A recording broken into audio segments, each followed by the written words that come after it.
It is time to sew up some summer fun. Are you ready? I have gathered 11 full tutorials that are great things for the pool, for the kids, for the popsicles. Whatever you need for summer, you're going to find it right here. Check the description below so that you can see the different projects and the timestamps, and you can fast forward to whichever one you want to try first. Be sure to leave me a comment and let me know how many of these you are going to make. Have a fantastic summer. It's freezer pop season and it's so exciting until you touch it and it's like instant frostbite. In comes the freezer pop sleeve.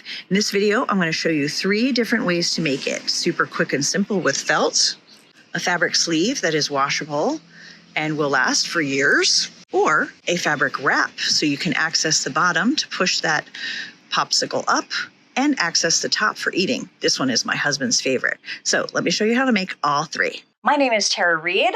I am an artist and fabric designer with Riley Blake, and I am back with another fun sewing tutorial for you. Make sure you have hit the subscribe button so you don't miss one. Let's get onto it and have some fun with needle and thread. The first and easiest way to make a freezer pop holder is with felt. You just need 1 piece of felt for every 2 holders that you want to make. Cut it into a 6" by 4.5" piece, fold it in half, and sew there to there. And then you have these cute little felt holders. You could add names if you have a Cricut machine. These are great if you want to just make a bunch of them for a party. They're not going to last as long. You might be able to wash them once or twice, but felt's just not going to last quite as long as a fabric holder.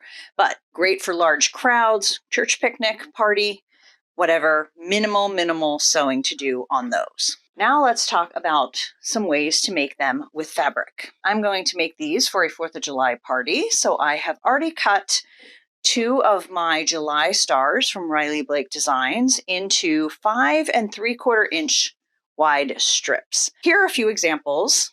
You can just do super simple fabric. I did do a different color on the inside of each of these. This one I used some scraps, so it's different on the outside, just a simple red stars on the inside. And then I also played with the batting. Now, what I like about these is these are going to be made to last. So you can use them all summer, you can use them year after year, you can throw them in the laundry because there's no felt, there's no batting exposed, everything is enclosed within these fabrics. And you can use scraps. So I did do 2 long strips, but if you have just some different scraps of fabric, you can use that. You can also play with what you put inside for insulation. If you've ever made pot holders and have some scraps of this Insular Bright from Pellon left over, you can use that. That's going to give the fingers the best insulation from the cold of any of the battings, obviously, because that is what it is designed to do with this silver part. You can tell here it's a little bit thicker than this is just a regular batting. So you could use fusible fleece. You can also, I just have some of these strips left over from doing placemats and, waste not, want not, I save them. And now I can use them to whip up some of these freezer pop holders. The way you do it is the same. It just depends what you have around and what you want to use. So let me show you how to make these. So the width is 5 3/4, and that is going to be folded over to make the holder. The height is going to be 6 inches, so we're going to cut these 6.5 inches high. And this ruler just happens to be 6.5 inches, which is awesome. So I'm just going to line this up on the edge. Thank you, Riley Blake, Lori Holt, and your cute Guts ruler. And you're going to need 2 fabrics, 1 for the outside and 1 for the inside. And we're just going to keep it simple. It's just going to be an individual fabric on each layer. If you want to get fancier, you're basically going to put fabrics together, or you could add ribbon, anything you want, but make sure that this outside is 6.5 by 5 3/4, and then you have that same size for the lining. Now, let me show you how I just super quickly use this little scrap. I just lay my fabric right on top of it, and I didn't even cut this. This is exactly how wide it was. That was just serendipity that it's the perfect width. And then you're going to do the 2 fabrics right sides together with the batting. Now we're going to take this little sandwich of 3 items over to the sewing machine, and we're going to sew one of the shorter edges, which measure if you're not seeing it because it's not very different. One of the 5 3/4 inch edges with a 1/4 inch seam. We're going to sew across that. Our next step is to press this open, and I usually just press away from whichever side doesn't have the fleece. So I'm just going to open it like that. Give that a quick press. Now I'm going to grab some clips. I'm going to fold it in half, matching this seam, matching all of the edges. This side is going to be the outside. This is going to be the lining. So we're going to sew and leave this end open. When you go to sew this, make sure this fabric here is not folded down like that. You want to make sure that is up inside that fleece before you get started. Now we're going to sew these 2 sides with a 1/4 inch seam.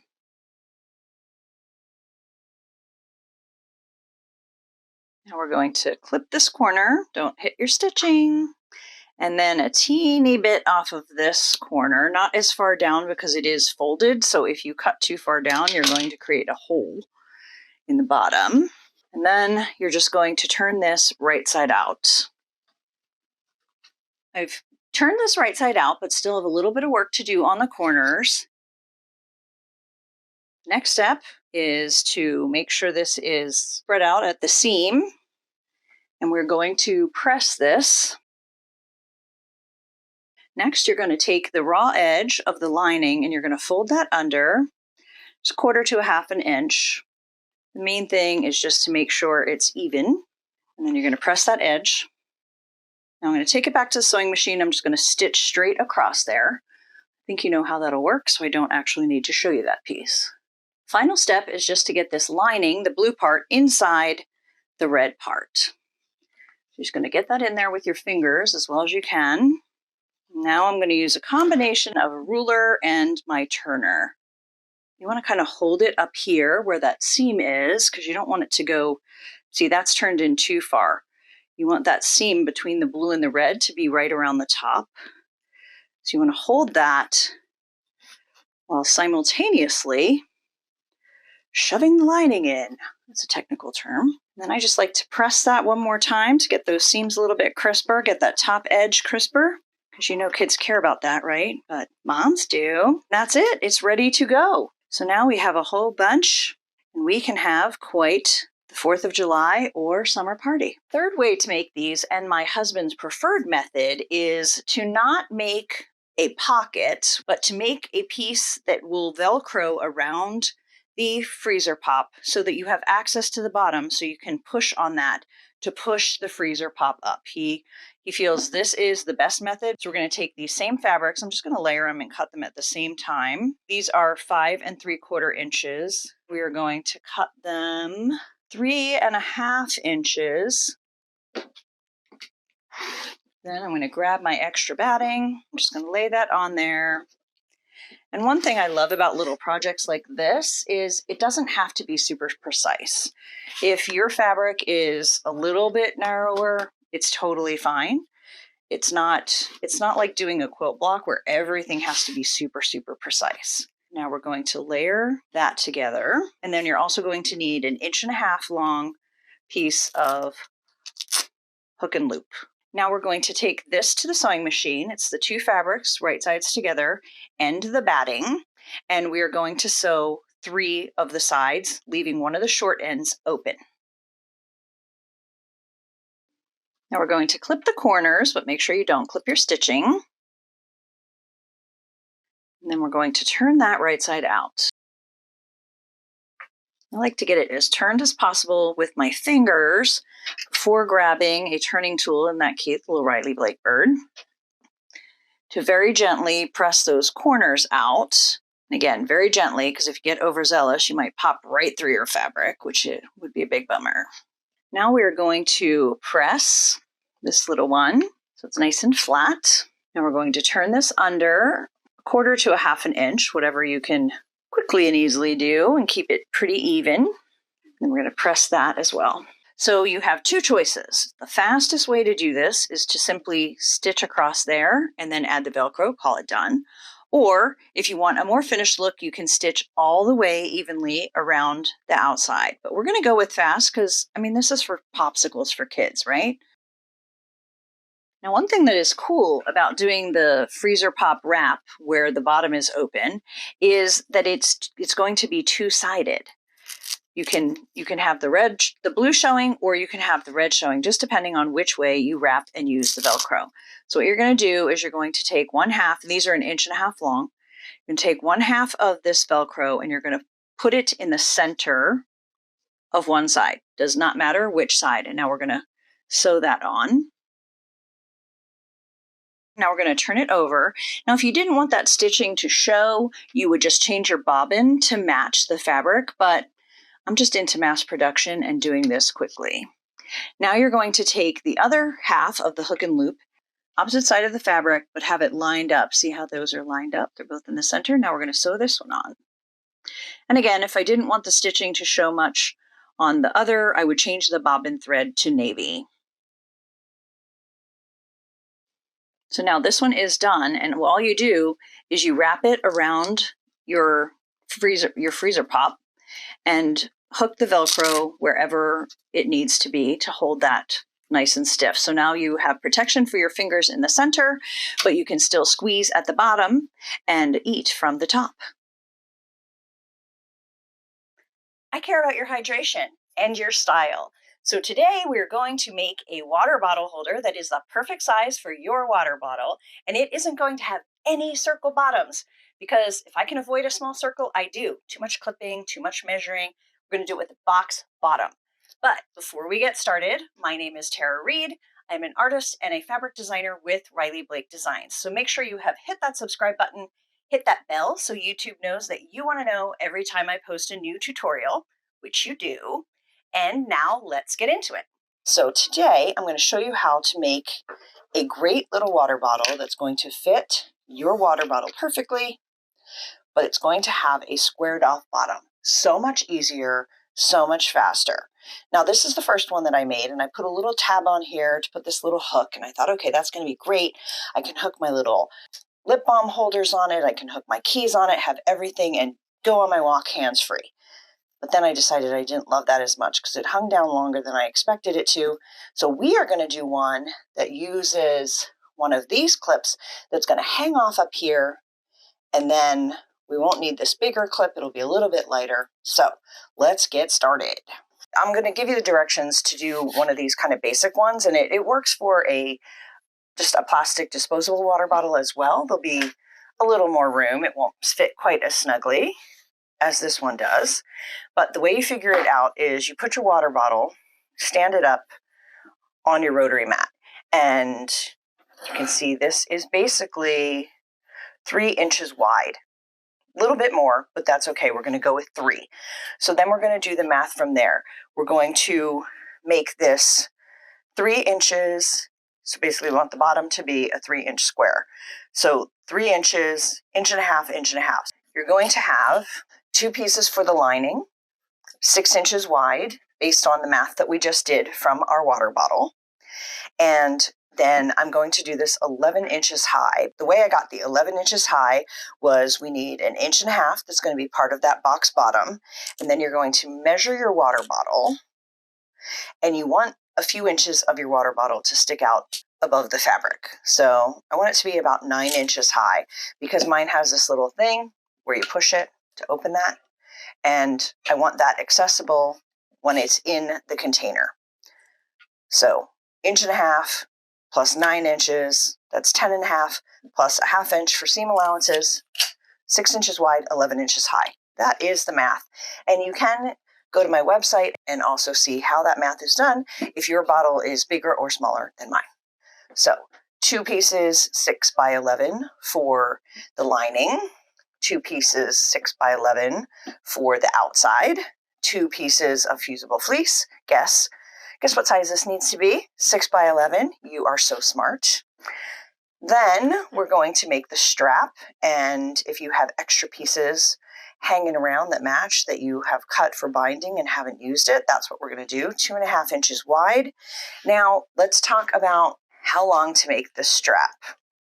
The beauty of sewing is you make things exactly the way you want them. So if you know who this bag is going to be for, yourself or someone else, you can take a tape measure and figure that out. So do you want a bag that hangs off the shoulder, or do you want a bag that does crossbody? If you're doing a crossbody bag, you want the water bottle to basically hit on the hip. If it hits much lower, it's going to bounce on you while you walk. Very annoying. Average, if you're buying this at a store, average crossbody is going to be about 50 inches. So that's what I did with this. But take into account if someone is shorter, if someone has a little more weight on them, large chested, all of those things can affect how low this is going to hang with a 50-inch strap.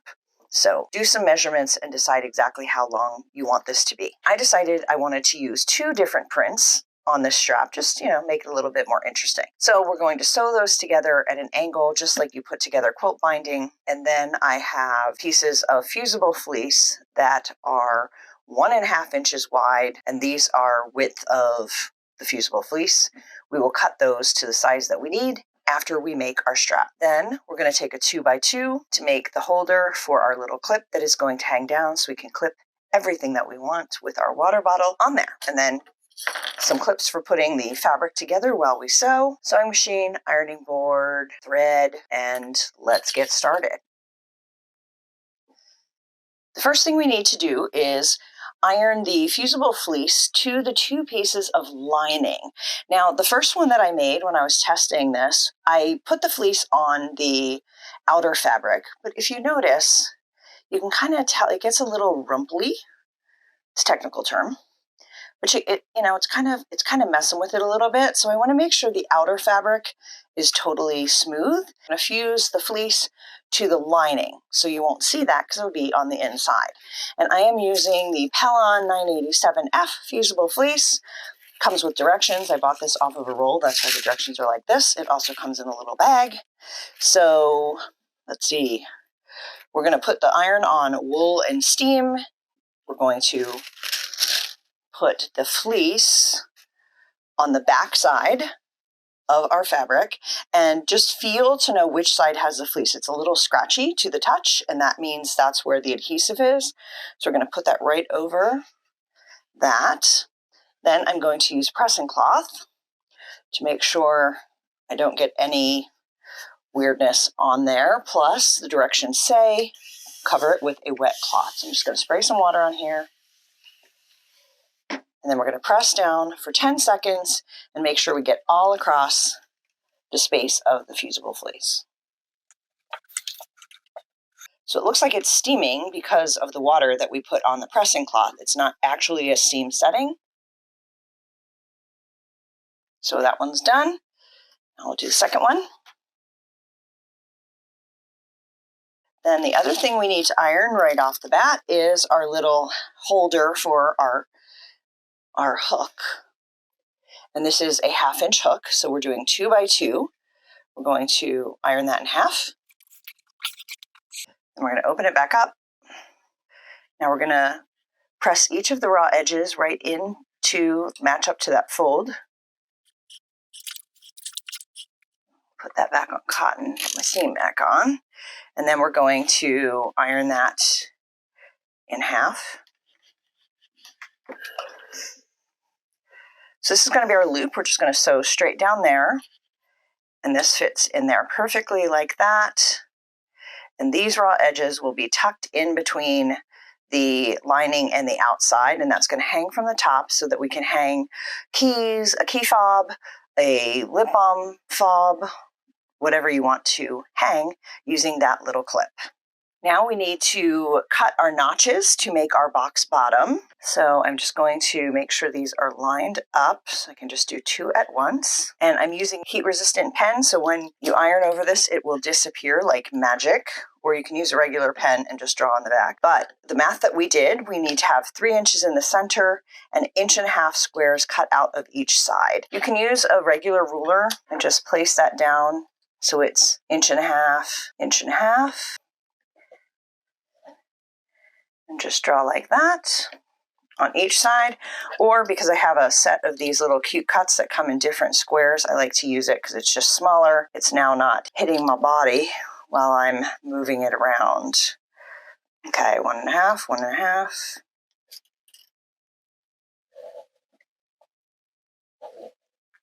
You can either draw this on every layer, or I usually just do 2 at a time.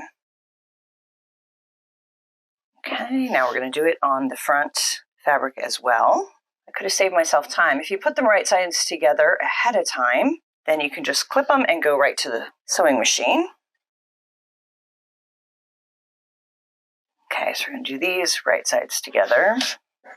If you have any kind of a tag that you want to put on that will go on the inside or the outside of your water bottle, you're going to add that when you clip these together. So I'm going to put my logo tag on the inside. So I'm going to put it in between the lining pieces. I'm just going to put it a few inches down. If you put it too high, you risk hitting it when you sew these pieces together. So you want it at least an inch down, if not a little bit more. It just depends how prominent you want that to be. Clip this together. So what we're going to do is we're going to sew all the way down this side because it has a tag across here. And then for this one, you need to leave space for turning this when we put it all together. So I'm going to do 2 little marks so that I don't forget. I very often forget, but if you forget, you just grab your seam ripper and open a little bit of that. But it's better to do it in the beginning instead of having to go back. For the exterior, we're going to go all the way on both sides and the bottom. All right, so let's take these to the sewing machine, our little clip loop to the sewing machine, and then we're also going to piece these together so that they make a very big long strip.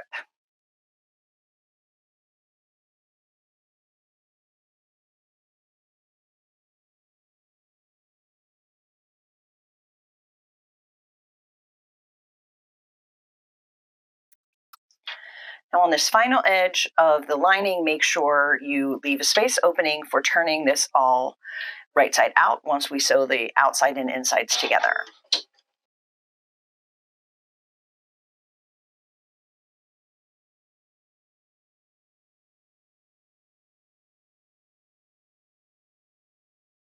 Now we're going to sew these pieces together for the straps. And if you're a quilter, you're going to do it just like you make quilt binding. You're going to put one right side up. This one, the fruit's upside down. We're going to go like this, and we're going to sew that on. Now, an easy way to check this before you sew it together so you don't have to get out your seam ripper is to put your fingers here, fold it, and make sure the directionality, if you're using a fabric that has direction, is going the right way. Okay, so we have these perpendicular. I'm just going to run a quick chalk line so I have a guide for sewing. All right, so now we have that correct. Now this is our right side up flat one. We're going to grab our second one of these. I'm going to make it be upside down.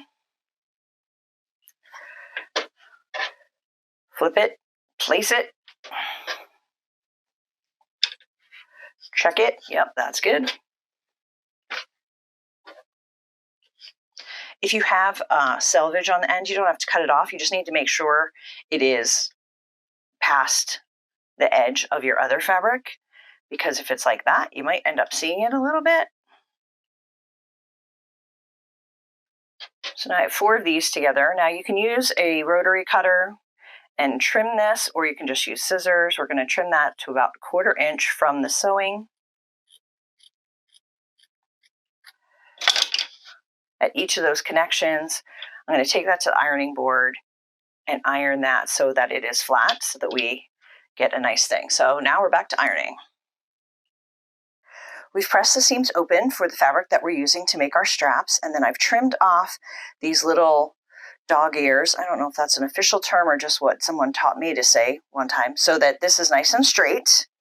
Then I took the strip and I cut it to 60 inches. I'm going to make this one a little bit longer than my first sample just to see how I like it. So I have a little bit left over that I can keep for another project. But this one is 60 inches long, and now we need to put the fleece onto it. So first I'm going to make sure this is nice and flat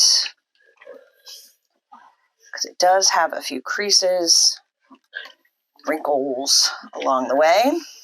All right, then I'm going to turn off my steam, put it back to wool because we're using the same fusible fleece as we used for the lining.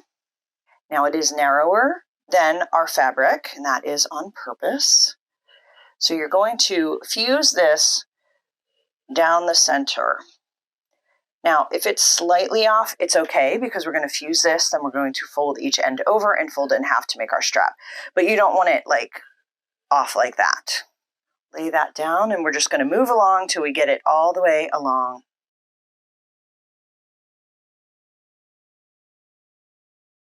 Now, because our fleece wasn't quite long enough, it is not a problem. We have another piece cut. We're just going to match those ends. You don't want it to overlap or you will have a bump in your strap, but if you just match those up and keep going, you're never going to know. If you want to, you can go through, trim some of these really long threads. Or if you don't want to be bothered by that, we can fix it. The next step is we're going to fold our fabric right over the edge of the fleece on both sides. And it's a lot easier and faster actually to do one side at a time than try and get these lined up perfectly as you go along. So that is the next step, all the way along the edge. And if you haven't trimmed, just make sure those strings get ironed inside so that they're not going to be sticking out when we get to doing our final step of the strap. Final step before we sew this strap together is we are going to fold it in half. And see, now we are going to have a nice size strap and we're going to have enclosed those raw edges. So we're going to fold that in half and iron all the way down again. And I'm going to use this tailor's clapper. You don't have to have one, but I just want to show you how to use it. So as you go along and press, you then put this on top and press down. It takes a little bit of the heat out and it also gives you a firmer crease. Actually, because I'm working on a small ironing board, I'm going to use this smaller one because then I can do it more often and it'll be a little bit less awkward. So let's do this next.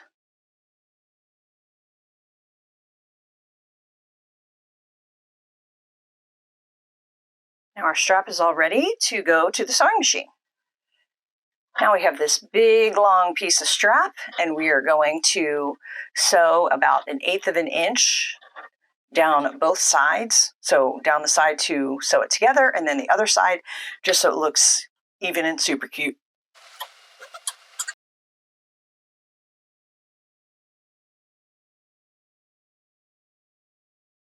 Now it is time to put it all together. The strap, the clip loop, and the inside and the outside. Now first I wanted to point out that when I pressed these seams open, this is the part where we left a little bit open for turning. I pressed that, not perfectly, but I pressed that so that when you're done, you can just quickly hand stitch that closed and nobody will know how you magically got this all together. So we're going to turn the lining right side out and then just use your fingers to make sure that box bottom is puffed out. And it's going to go in here in a minute. We're going to hook the straps right at the seam line. You can see it on the one that's done. Because if you put the straps here, then you're going to stare at the seam. So you want the straps to line up with that seam line. Get our strap ready. So we're going to have the two raw edges together. We're going to fold it and make sure it's not twisted. So you don't want it to be flipped like that a few times when you put this together, or it will be flipped like that for all eternity. So we're going to fold it in half, kind of roll it up a little bit, and then we are going to put it in the outer lining. I feel like a magician. I feel like there's no rabbit's going to come out of here, but a beautiful water bottle holder is going to come out of here. We're just going to push this down, and we're going to line up the straps with that seam. And we're going to clip on both sides. You can see that's a big old mess of strap and we have to get the lining in there. So I'm just going to push that down So we have a little bit more room to work with. And now we're going to put the lining in, also matching up the seams. Now the lining isn't going to smoothly go in there, but it doesn't matter. The only part we really need to match is the top. So just jam that in there. That's going to be a big old mess. Don't worry about it. I promise it's going to work. I've tested it. We're doing it together. So now we're going to line that seam up. We're going to add that. So now we have the outside, the inside, and the strap. We're going to go to the other side, do the same thing. Now, if you don't want to hook, you're almost set, but I'm going to add this little clip. So I'm going to put this in the middle, thread that through, match those raw edges, and then I'm going to add that close to a strap, matching up the raw edges, match the raw edges of everything. We're going to clip that in place. Now you just need to make sure that this edge is lined up. Throw a few more clips on there. Go to this other side. So see, it's kind of puffing out because we can't get this perfectly lined up. You're just going to make sure that top edge is lined up and smooth so that you can do the 1/4 inch seam all the way around the top.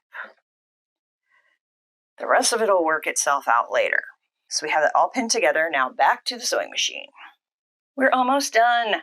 Now we're just going to do a 1/4 inch seam all the way around and double back over the seam mark so that you reinforce where the straps are going to connect to your holder a little bit.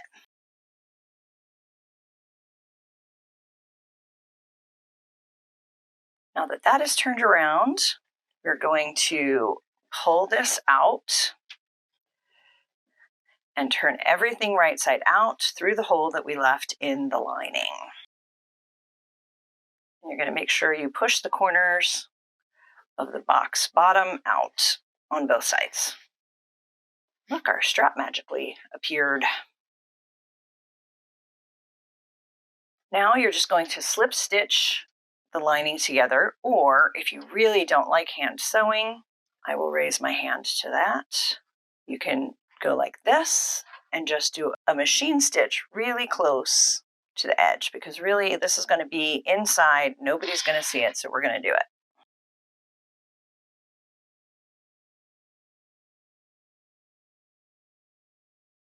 Okay, now we're just going to push the lining inside. I'm going to get that all lined up, get those corners lined up. I'm going to press this top edge so that it's even. Then we're going to come back and we're just going to top stitch around that circle, and it's going to be ready to go. Now we have that nicely pressed so that top edge looks good, and we're just going to top stitch either 1/8 of an inch, 1/4 of an inch, whichever look you want, so that that stays together. I wouldn't top stitch over top of this, like to keep it down like that. It's going to hang down when you have things hooked to it, or it's going to go like that. But if you do that, it's going to be so thick, I really think you're going to break your needle. I'm not a fan of breaking needles. Although I would recommend you use a new needle for each project, especially when you're going through a bunch of thick things like straps. We're done. Let's go see how it looks with the bottle in it.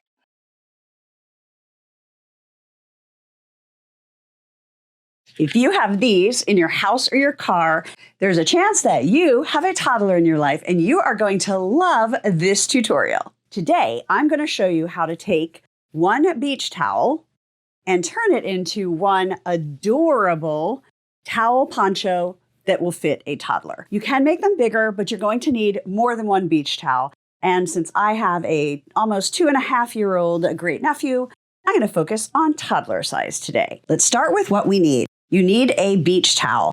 I got this one at Walmart. It is 60 by 30. You can use other sizes, but you might need to adjust the size of the overall poncho. Then you're going to need pins or clips, a rotary cutter, a ruler, and your cutting mat, of course, sewing machine and thread. No iron required for this project, so it is a little bit easier. First thing we're going to do is we're going to find the short ends of the towel. And I'm going to cut this tag off because this is going to be part of the hood. I'm going to fold it in half because we are going to cut off 10.5 inches from one end, the short end, not the long end. And that is what we are going to use to make our hood. So 10.5 inches is right in between those two stripes. I'm going to make sure they're lined up, and I am just going to cut that off. This is going to be the hood. I'm going to need to cut again. I'm going to put that aside for now. And now this is going to be the poncho. This is the other short end. It's already finished. The sides are finished. So we only have one of the four sides that is going to be a fraying mess if we don't do anything to it. Another thing I wanted to tell you was I tried this using straight and zigzag stitching, and it was a little bit of a nightmare. So I have decided we are going to do some French seams. Don't be scared by it. It is going to be nice and easy. It's all straight stitching, and it's going to encase all these raw edges beautifully. Now, the first thing I'm doing is I'm just rolling up this raw edge, just about 1/2 inch to 1 inch. I'm not measuring. I'm just kind of folding once, folding twice to get all that frayed raw edge on the inside.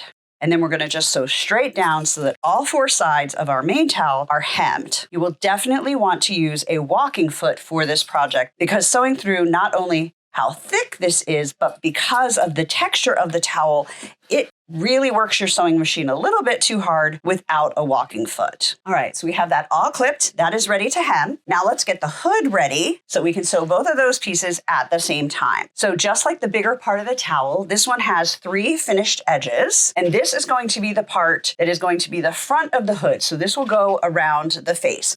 This is way too big of a hood for a toddler. It's way, way too wide. So we are going to trim it from 30 inches to 20 inches. I'm just going to cut off one side so I can decide based on the design which side I like better. So my hood can either be from here and have mostly this lighter color, or it can be from here and it would stop here with more of this teal color. And I kind of like the teal color better, so that is where I'm going to cut. Now this is just extra. And if you wanted to do something fun with it, you could turn it into a washcloth. You would just take a square of fabric and right sides together, sew it together, turn it right side out, trim around the edge. You'll have cotton on one side and the towel on the other side. That might just be another video. But for now, I'm going to save this to use as a leader fabric as we are sewing these other things together. So back to our hood section. We have 2 finished sides and 2 raw fall apart linty sides. So what we're going to do is we're going to fold this in half. And we're going to fold it in half wrong sides together because we're going to be doing the back seam of the hood. So this is where the sweet little face is going to be, right, in the front. And this is going to be the back. So we're going to do a French seam to keep all this stuff inside and not fraying and not have to use our zigzag stitch. So wrong sides together, we're just going to clip and we're going to sew that. And then I'm going to show you how we're going to make that a French seam that will be comfortable for the child and nice and easy for you. Let's head to the sewing machine. Now we're going to sew down the back of the hood with the wrong sides together. And you'll notice it is quite thick. So what I'm going to do is I'm going to take that little extra piece and I'm going to have that folded in half. So now we have the same thickness. That's going to keep our presser foot even and not tilted like this when it gets started. It's going to help your machine get started much, much easier. So I'm going to put that little extra towel under my foot and make sure it is covering those feed dogs. And then I'm going to put this one butted right up against it. And we're going to start sewing. You can start sewing on this because you can either pull that out or just cut it off. But then when you get onto your actual hood, you're going to want to go forward and backwards and make sure you're using a walking foot and you're going to sew down here with a 1/4 inch seam. Now I'm just going to cut that leader fabric off the back because we don't need that anymore, at least not right now. I'm not going to take my hood off yet. I'm going to use that, just like a leader fabric, for hemming the bottom of the main towel. Now, I think I mentioned this, but make sure when you're folding this, you're folding to the wrong side. You can tell that this is the back and this is the front, both by the way the towel looks and also the way the edge looks. Now, this one is extra fat because it has that trim. So we are going to have to use your scissors to kind of help get that started. Make sure you do not use your fingers because we don't want any emergency room visits because of a poncho. Let me know in the comments who you're going to make this for and where they might use it. Is this for summer pool fun, heading to the beach, family reunion? What are you going to do and how many do you think you will make? Now that we have that hemmed, I'm going to leave that in to use as a leader fabric again. And now we are going to make the French seam on the hood. So we have this sewn. This is the right side of the hood. We're now going to turn it inside out. And I'm going to clip along where that seam is. We're going to make sure that seam line is really pushed out and consistent. So usually I will just put it down and kind of roll with my fingers because we want that seam line right there. We don't want it at an angle or anything like that, because what we're going to do next is we're just going to go back and we're going to sew down about 1/2 inch from the edge, and that will encapsulate the raw edges inside the hood, never to be seen again. Now I have the hemmed edge, so all 4 sides of the big towel are finished and hemmed, 3 by the manufacturer, thank you very much, and 1 by me. Now let's turn this hood right side out again. And as you can see, it's got a nice finish here. This just has a folded over. All the raw edges are on the inside, so it's not going to fray. The only frayed, open, raw area, whatever you want to call it, that we have left is this one side. But we're going to get rid of that when we sew the hood onto the towel. And here is where I had my big mix-ups with that shark towel, and I got it all wrong. So I'm going to make sure that is not going to happen to you. So the first thing we're going to do is we're going to take our towel and we're going to fold it in half, matching that hem that we made with the other hem, so matching the short ends of the towel. So this fold line, there are the ends, that is going to be the shoulder line of the poncho. So now we somehow need to hook the hood in here, right? So we're going to need to cut. Now, pay very close attention, because if you get a little overconfident, you might do what I did, but I'm going to save you from that fate. Now we need to find the center of this towel. Now they say this towel is 30 inches wide, but it might not be exactly. So I'm just going to take it, I'm going to fold it in half, and I'm going to find the center of the center. I'm going to just put a little clip in there. So now I know that's the center on the shoulder line. Now I'm going to lay the hood down, whoops, so that the opening where the cute little face goes that's already finished is towards me, down towards the hemmed edge, and the sewn part of the hood is parallel with the folded part of the towel. Okay, you with me so far? Now, here's where I made my mistake. I drew and cut a line this long in both the front and the back. So then the opening was twice as long as it needed to be, and it was a disaster, and I was very unhappy. So we're not going to do that. We are going to fold this in half. I'm going to take a heat erasable pen, and I'm just going to make a little mark where that is, okay? Right parallel or right down from this point. Now I'm going to take my ruler, I'm going to move my clip, I'm going to make sure it's parallel with that shoulder line, and I'm going to draw to there. Doing it halfway means that half of the hood will be sewn to the part that goes over the front of the shoulders, and half will be to the back. It's going to be much more comfortable for the child and not have a ton of extra. I'm going to turn it around, and I'm going to go old school, and I'm going to use scissors. We're going to cut through both layers this distance. Okay, so I cut right to there. Now I'm going to take just the front, not the back, just the front, and I'm going to cut like 2 to 3 more inches. That is basically going to give a little bit of a V below the hood that's going to give them a little bit more room to get their heads in and out of there. You just want to make sure you're only cutting that extra amount. So this one's cut to here, this one's cut to here, on the front of your towel. Now we're going to do a French seam on this too. It sounds crazy, but I promise it is not that hard. This is the back. So when I open it up, the back is the top of my cut. And now I'm going to find the back where that seam is. So don't go based on our French seam, but go based on the actual seam of the hood. And we're doing this wrong sides together. Okay, I had to flip that around. So we're matching the end of the slit with that seam. And again, matching wrong sides together. Now I'm just going to clip and match the edge. So match the edge of the hood with the edge of this cut.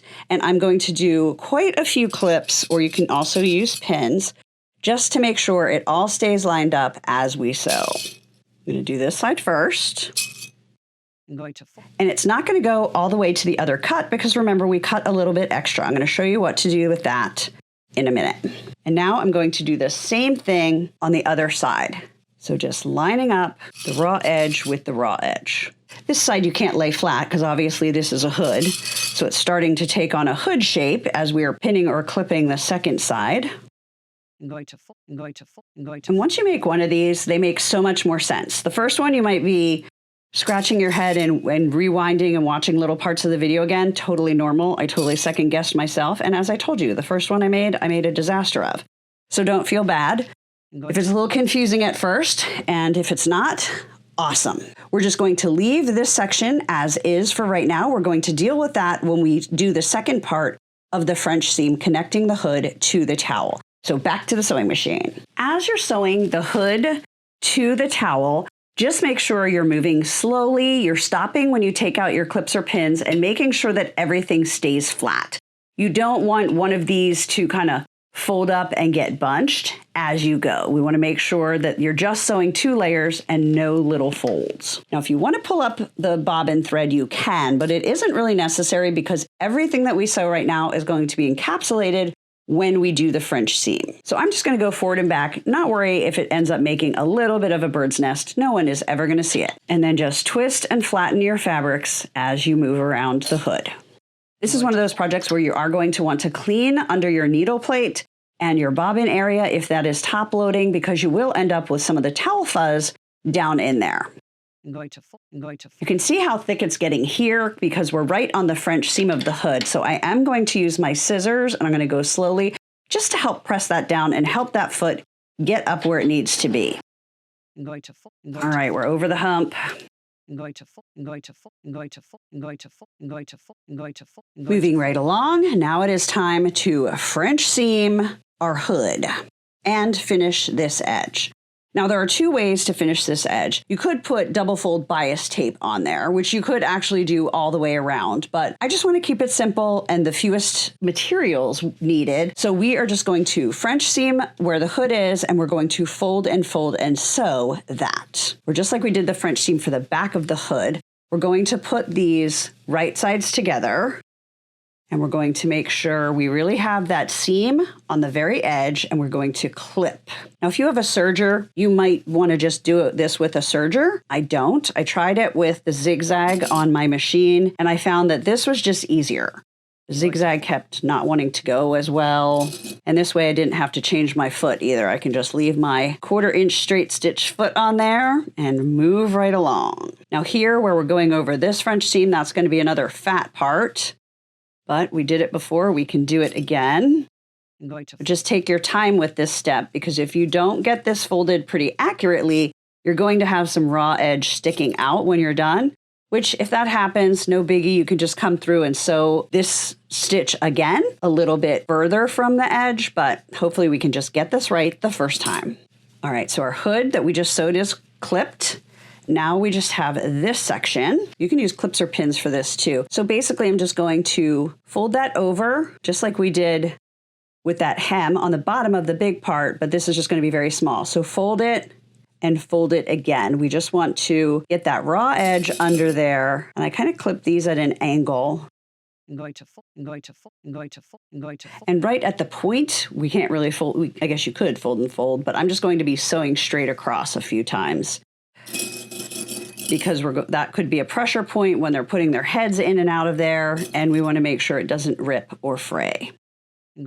So that is all clipped up, and it is time to head back to the sewing machine. Now we're just going to sew all the way around, a 1/2 inch where we sewed the hood on, and then just really close to the edge on this part that is the front that we folded. It's going to be a little bit easier to start up where you're doing the 1/2 inch and then do that all in one piece. And you can feel as you're sewing, like I can feel that the edge of that seam is right there. So you just want to make sure your needle is to the inside so that it's going to encapsulate all of that. And I am going to lift my bobbin thread on this one so I don't get any kinds of bird's nest. I'm going to hold that thread, put the needle down and up, give it a little tug, grab my tweezers, pull that bobbin thread out, put it under the foot, pull it back, And I'm going to go forward and back a few stitches to get that knotted. And now just like when we sewed the hood to the towel the first time, you're just going to move slowly, make sure everything is staying nice and flat. Now we're getting to this really big knot. Be really careful. Don't be tempted to put your fingers, because this is when you would really be able to get that needle right through your nail. Nobody wants that. So I'm going to push with this finger over here, well to the left of my presser foot, and then I'm just going to use my scissors to push that down and help push that through. And just move really slowly so I don't break the thread or the needle. There we go, we made it. Now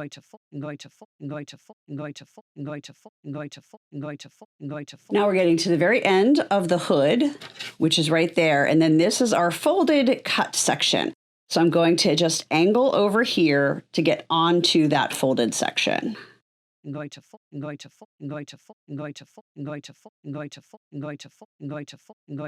here is where the point is. So I'm just going to try and get my towel to lay nice and flat until that section.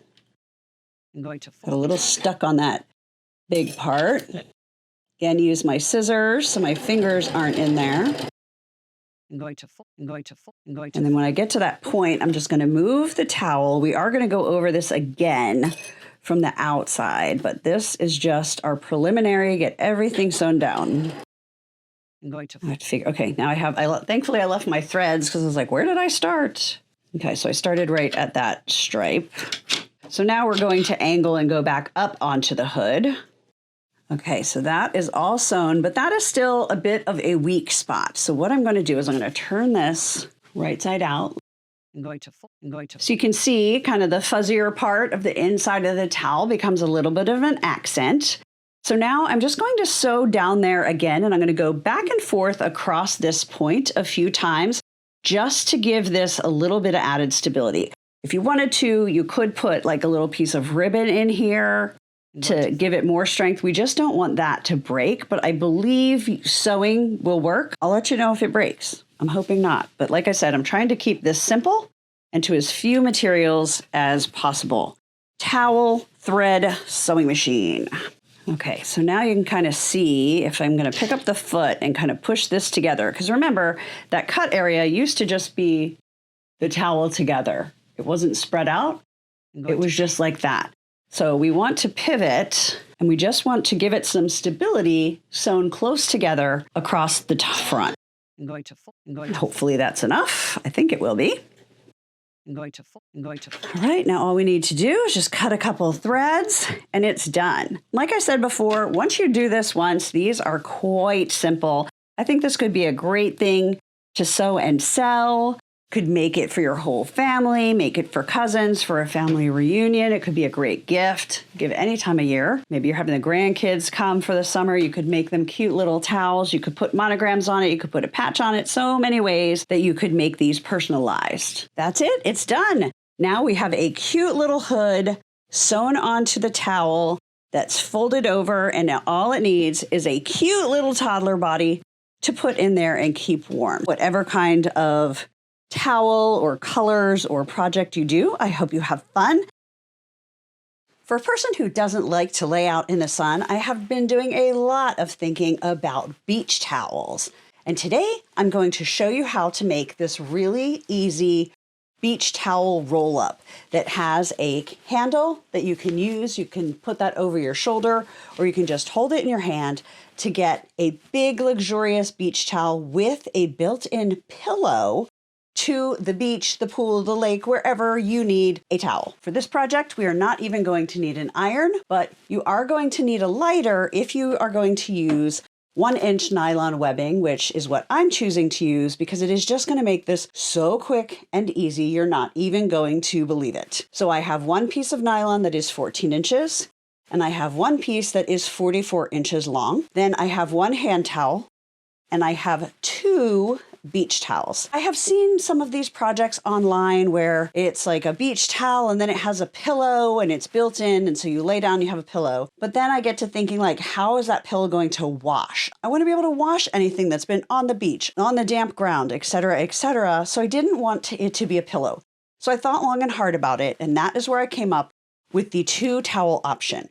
We're going to make one towel that has these handles and has a built-in pillowcase, for lack of any other term, made out of a hand towel. And then this towel will slide in there and becomes your pillow. It also will be a great backup towel if all of a sudden you need more towels than you thought. The finished one, it's pretty big. Like, it almost looks like the size of a thin sleeping bag. And that is because I chose to get really big towels. I bought these at Walmart. They're from Better Homes and Garden. They're 38 inches wide by 72 inches long. So really long, nice and thick, but you can use any towel you want. Like if you're making this for kids, you'd probably want something smaller, maybe a different print. This is perfect for people of any size. So the first thing, we're just going to put the one towel to the side, put those to the side for the moment, and we are going to prepare our nylon. We want to make sure our nylon isn't going to fray. So we are going to very, very carefully use a lighter.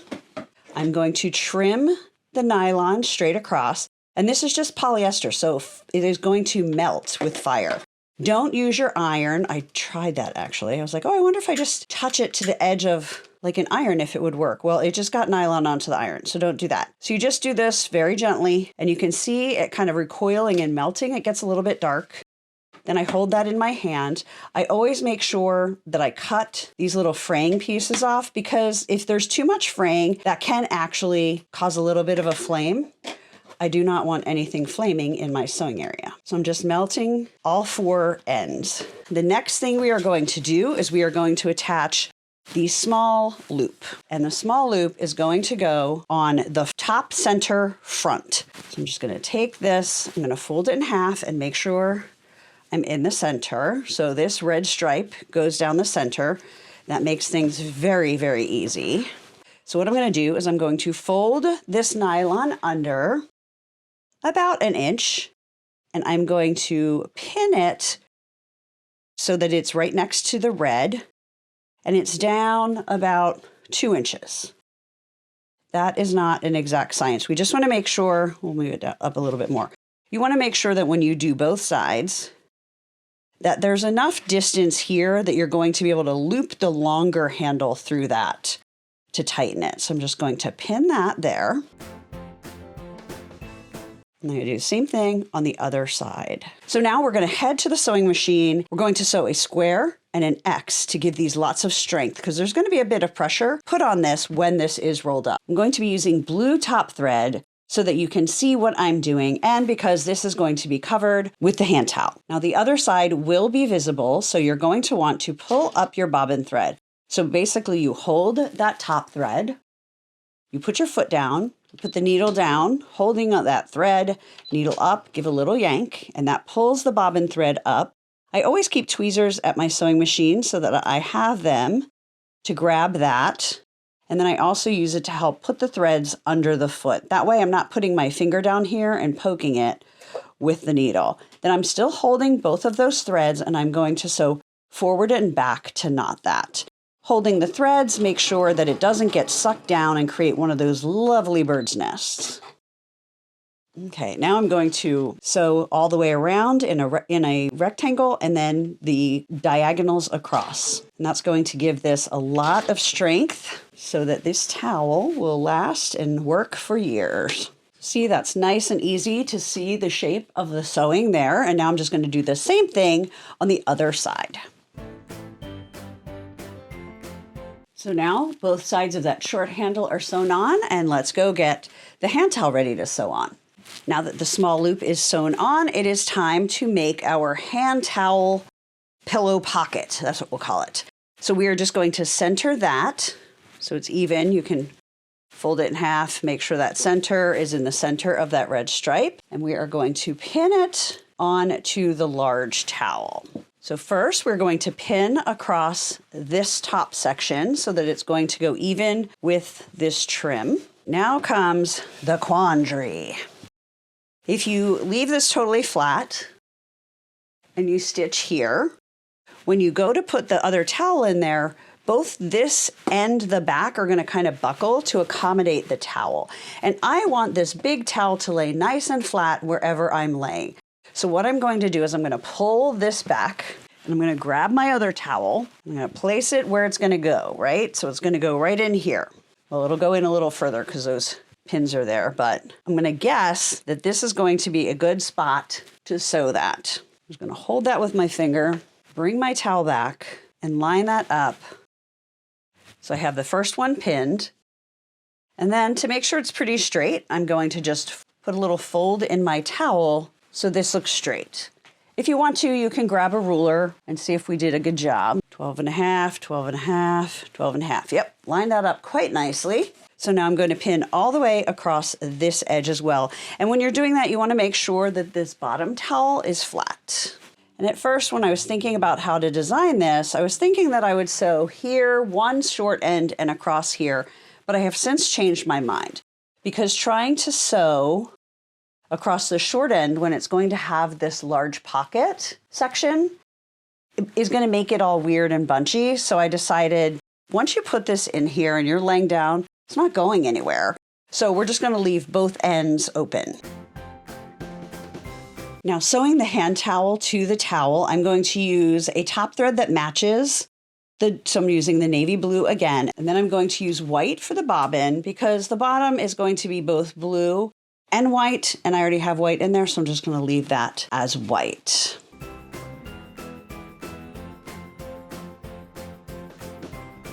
These ends are what are going to get the most strain as you put your towel in and out. So instead of doing the boxes like we did for the strap, I'm just going to kind of do a few, almost like a triangle here to avoid this really thick part where the edges is folded over on the towel. So I'm gonna pull up my bobbin thread. I'm gonna keep it to the side of that big old lump.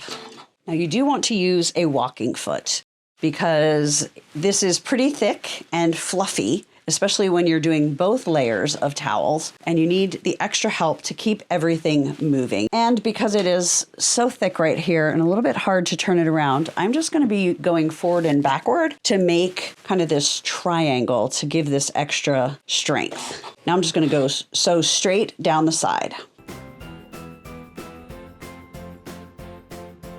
Okay, so the one side is sewn, and now we're just going to do the same exact thing and sew down the other side of the hand towel.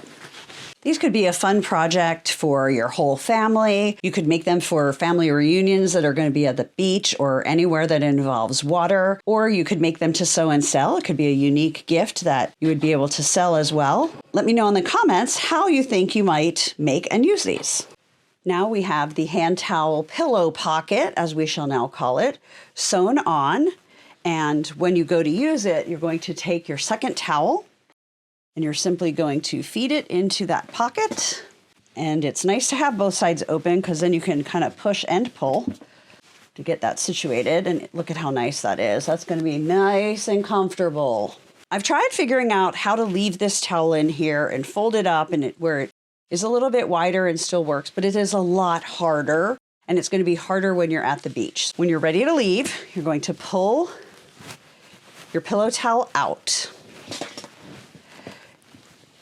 Kind of fold that down so that the pillow pocket is flat, and you're going to fold this in thirds. Okay, so the whole length of the towel, you just want to have that pretty evenly in thirds. My workspace is not conducive to showing you 72-inch long towel. So what we're doing now is we're acting like we're rolling this up on the beach so that we can figure out where we need to sew the second longer handle. So now you're going to take your pillow towel and fold it so that it is a little bit narrower than the bottom one and have it down from the top a little bit. We don't have to be precise. Then you're going to fold your towel that you were laying on, right? You're going to loop that up as far as it goes across the pillow towel. And then we are going to roll. That is where that is. Now, I'm noticing that this is loopy, so you might want to sew this first one down so it covers that entire thing. I think it'll be a little bit more finished looking. Now, what we need to do is mark where we want to start this one. So this is our long loop. So what we're going to do with this one is we are going to sew it onto each side of the blue stripe, because this is the back of that red stripe. Then it will be sewn at the same place as this smaller one, and it's going to be looping through here. So what I do, I just sew it a few inches down. So you can just take a pen, because it's going to be underneath that nylon. And now I'm going to know where I'm going to fold this in half and sew this on, just like we sewed the other one on. So now that we have that marked, we're going to unroll. We're going to get our pillow towel out of the way. Open this back up. We're going to find our marks, which means we're going to fold that in half, or like fold down about an inch. I'm going to put that right over top of that mark. And I'm going to pin that in place just next to that stripe. And if you don't have a stripe, it's fine. You can do whatever distance. This stripe is 3.5 inches wide, and I feel like that's a pretty good distance. If you do it much further, then you will need to get slightly longer pieces of nylon. Now, one thing I do on this longer strap, because it's only going to be sewn on the bottom, is I make sure that the line across the top is above where it's folded, so that that end is totally encapsulated and it's not going to be sticking out when this is sewn together and this flips back. So we don't want it to show like that. We want that to be totally inside.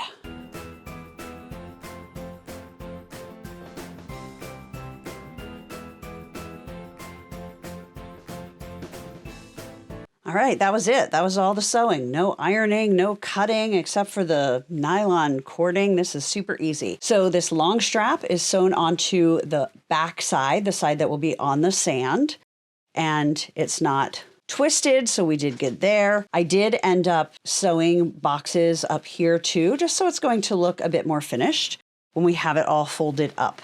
So let's roll this up and see how it looks. When you're folding it, you need to have the front side up. So if you're, laying at the beach, at the lake, wherever, you're just going to be folding from the direction that you were using it. We're just going to do that in thirds. Then we're going to take the towel that was the pillow towel, and we're going to put it right on top of this one, a few inches down from the top where this small handle is. We're going to fold the bottom. And if you use a smaller towel, this will be a little bit easier. But because I showed you exactly how to figure out where to put your straps, you're going to be able to do this with any length and thickness towel you want. So now it is time to roll. And you're just going to put that through. And then to really secure it, just pull it back and loop it through a second time. You have your handy carry strap and you are ready to go. Happy sewing and have fun. They're back.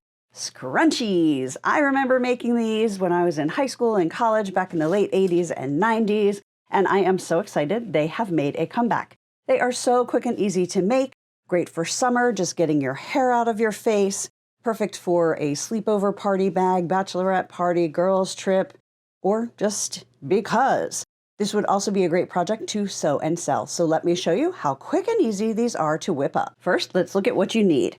Most scrunchies can be made out of a piece of fabric 18 inches wide by 5 inches high. If you want it to be a little bit fuller, you could do it 20 inches, but I wouldn't go much beyond that, or it's going to be hard to sew the elastic. Speaking of elastic, I use a 3/8 inch flat braided elastic for making scrunchies.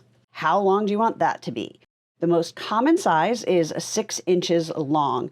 If you're making this for someone with really thick hair, you might go to 8 inches. If you're making it for a child, you might try 5, but I would start with 6 and see how it goes. I have pretty fine hair. This works for me. My daughter-in-law has thick hair and it worked for her too, but she said it stayed better and was a little bit fluffier when she used an elastic band on her hair before putting the scrunchie on. Then you're gonna need a pin to get the elastic through this once we get it sewn together. You don't have to have a hot ruler, but it is a pretty cool tool, and if you haven't tried it before, I wanna show you how that works. Same with the clapper, don't have to have it, I just love it. I'll show you how that works. And then you need an iron. I'm just going to use this little baby one because we are only doing one ironing spot along one short edge, so it's super quick and easy. Let's get started. The first thing we need to do is we need to iron one of these short edges over by 1/4 inch. And here is how a hot ruler works.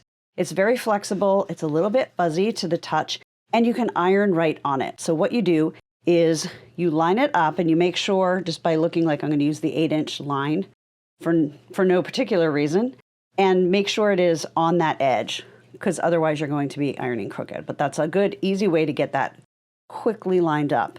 Then you just kind of guess, okay, that's about a 1/4 inch. Now let's fold it over, and if the edge hits that 1/4 inch mark, you're like, yay, we are good to go. Then you can just hold that down and press right over it. Then I use my quilter's clapper just to press that a little bit more, get the heat out of it, and it is ready to sew. Now, this does have a teeny bit of thickness to it, so sometimes I will come back over it and press again, just to really get that fold creased nicely. You know, this is kind of a novelty to use for a project like this, but then you're not having to hold it as much with your fingers. It works really well when you're having to fold over a really long edge. So this is one of my favorite kind of novelty sewing and quilting tools that I wanted to share with you. Now I'm just going to sew straight down just to hold that fold down, but to make sure that your thread doesn't get sucked in to your machine and create a big old bird's nest, I'm going to put it under the foot. I'm going to use a leader fabric. This is just a scrap piece of fabric. I'm going to butt up to the back edge of this. I'm going to actually start sewing on the leader fabric, because then if you get any bird's nest, it's going to be back here. It will be cut off of your project, and you'll be sewing smoothly by the time you hit your scrunchie. Once you're on your scrunchie fabric, you're going to go forward and back a little bit just to knot that. And I had that stitch length set a bit small for this because I'd use a smaller stitch length when I do the elastic. So you can use like a 2.4, 2.5 for this part. I'm going to switch that. Now I'm going to fold it in half, right sides together, and we are just going to sew down the long edge, leaving both of the short ends open so that we can put the elastic all the way through. And I'm going to use that leader fabric again. Now I'm just going to cut that leader fabric off again. Keep that for the next thing. And now we're going to go back and turn this right side out and string the elastic through. Now I'm just going to turn this right side out. I like to turn it right side out from the sewn edge because this is a raw edge and it'll fray a little bit more. And I've tried different ways. It's wide enough and short enough that I just do it with my fingers and I just push it through, reach in there and pull it out. If you want to use a turning tool or a safety pin, you can, but I don't know that it really saves you all that much time versus doing it this way. If you're making a lot of scrunchies, this would be a great thing to do while you're watching TV. So that leads me to a question. Do you watch TV while you sew? Do you listen to podcasts? Do you listen to audiobooks? I'm curious. And if you have any suggestions for things to watch or listen to, I'm sure I and others would love to. So now that's right side out. I'm going to take a pin. I'm just using a quilting pin. On a longer, you can use any kind you want. And I'm just going to put that all the way through the tube. You want to make sure you hold on to this end. So your fabric is going to get really bunched up. Because remember, our fabric is 18 inches long. This is 6 inches long. So it's nice and bunchy. So now we have it like that. Now we are going to overlap it a little bit. I probably overlap that just under a 1/2 inch. And I'm going to sew that together. I usually sew down one angle and across and try and keep it lined up as well as possible. It is a little bit tricky. I'm going to clip it together just so it doesn't pop apart and go inside my fabric as we head back to the sewing machine. So this is not only a little tricky to sew, but also a little tricky to film so that you can see what I'm doing and not just see the scrunchie. So I'm going to do my very best. I always have the fabric in front of me because I do have a walking foot on there and I really don't want this pulled around by either the feed dogs or the walking foot. And I'm going to be using my leader fabric again, make sure it's covering the feed dogs and is under here just so we have something to move. Now I have to take the clip off or I won't be able to get it under, and you'll see it's only overlapping a teeny bit and we want to keep it as straight as possible. If it doesn't stay perfectly straight, it's fine. It's going to be on the inside. But the goal is to keep it lined up. So sometimes I'll just take my scissors, and hold it in place as I get it under here. I'm using the leader fabric because trying to lift the bobbin thread and hold this little piece of elastic together and all of that at the same time, it's just a lot. So I just do this. And that did not stay very straight. So while the needle is down, I'm just going to lift my foot and I'm going to line that back up.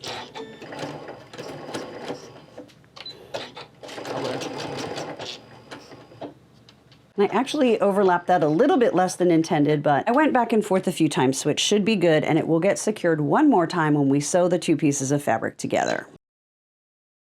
So now you have two options. You have one of the raw edges, and then the other end is finished. So if you want it to look perfectly store-bought, you can just put one inside the other, the raw edges inside the finished one, and you could hand stitch around the edge so that it looks perfect. That to me is not quite worth it. I'm going to sew straight across with my sewing machine because once you get this on your head, you're not really going to notice that this is going to be a bit flatter because it is sewn in a seam.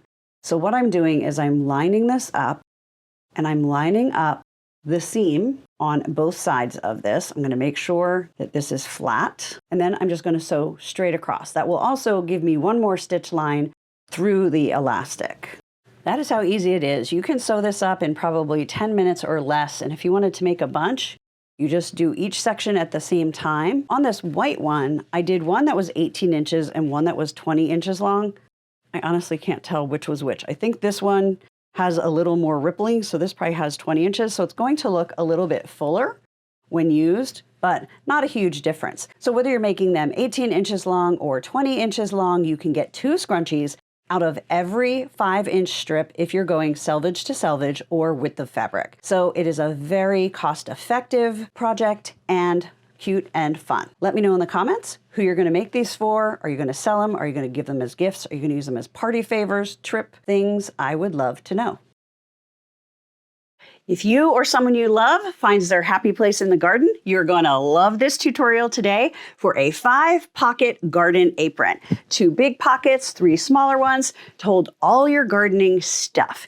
And it is so easy to make. I'm also going to show you how to make these ties. You always see them on Pinterest and social media where it's super cute and it's tied around in the front, usually on a petite model. So I'm going to show you how to measure and figure out what size you need to make you look cute no matter what your waist size. Because I'm going to admit, the basic size doesn't fit my waist. So you are not alone if it doesn't fit yours. Ready to get started? Let's look at what we need. So first, you're obviously going to need some fabrics. And here are what you need. I'm going to be using these chickens for both the front and the back of the fabric. So I've cut 2 pieces, 20 inches by 13 inches. Then for the first pocket, the taller pocket, I'm going to use these cute little windmills. And this is all from my Spring Barn Quilts fabric collection from Riley Blake Designs. So it feels a little weird that the pocket is actually bigger than the apron, but we're going to be folding it in half. So just trust me on this. I've made more than one. So for the bigger pocket, you're going to cut 20 by 16 inches. Then the smaller pocket is going to be black, and you're going to cut that 20 by 10 inches. Then you need 2 sashes, which you can do with the fabric, cut off the selvage 4 inches wide and just see how that fits. And you might have to tie it in the back, you might have to tie it in the front, or you can jump ahead and see where I show you how to measure and figure out exactly how long you need it to be for you or someone else if you can measure their waist and make it so that it's going to tie super cute in the front, like all the garden aprons you see on social media. The last piece of fabric is going to be the waistband, and I decided for this one to have my waistband match the bigger pocket. If you look at this other one, I did that a little bit differently. So I did a waistband that matched the color, but not the exact same fabric. So on this one, I used 4 different fabrics, and I also did a scrappy sash where I put together some different fabric scraps that were all 4 inches wide and made it as long as I wanted, versus today, we are going to just use the single or the 2 long pieces of fabric. So that's your fabric.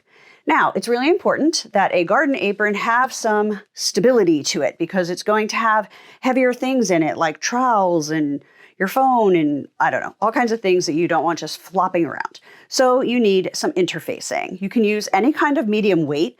What I used was this ES 114 Easy Shaper interfacing from Pellon.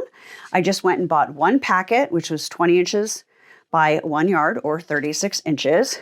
I got the 3 pieces that I need, and then I have another 20-inch by 9-inch piece to use for something else.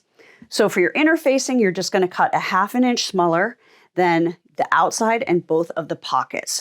That's your basic supplies. First step is to get our interfacing on the back of our 3 pieces. I'm going to put it on the back of the apron front, which in my case, I'm using the same for the front and back, so it doesn't really matter. But if you're going to use different fabric on the front and back, I would recommend putting your interfacing on the front, and then we will do the 2 pockets.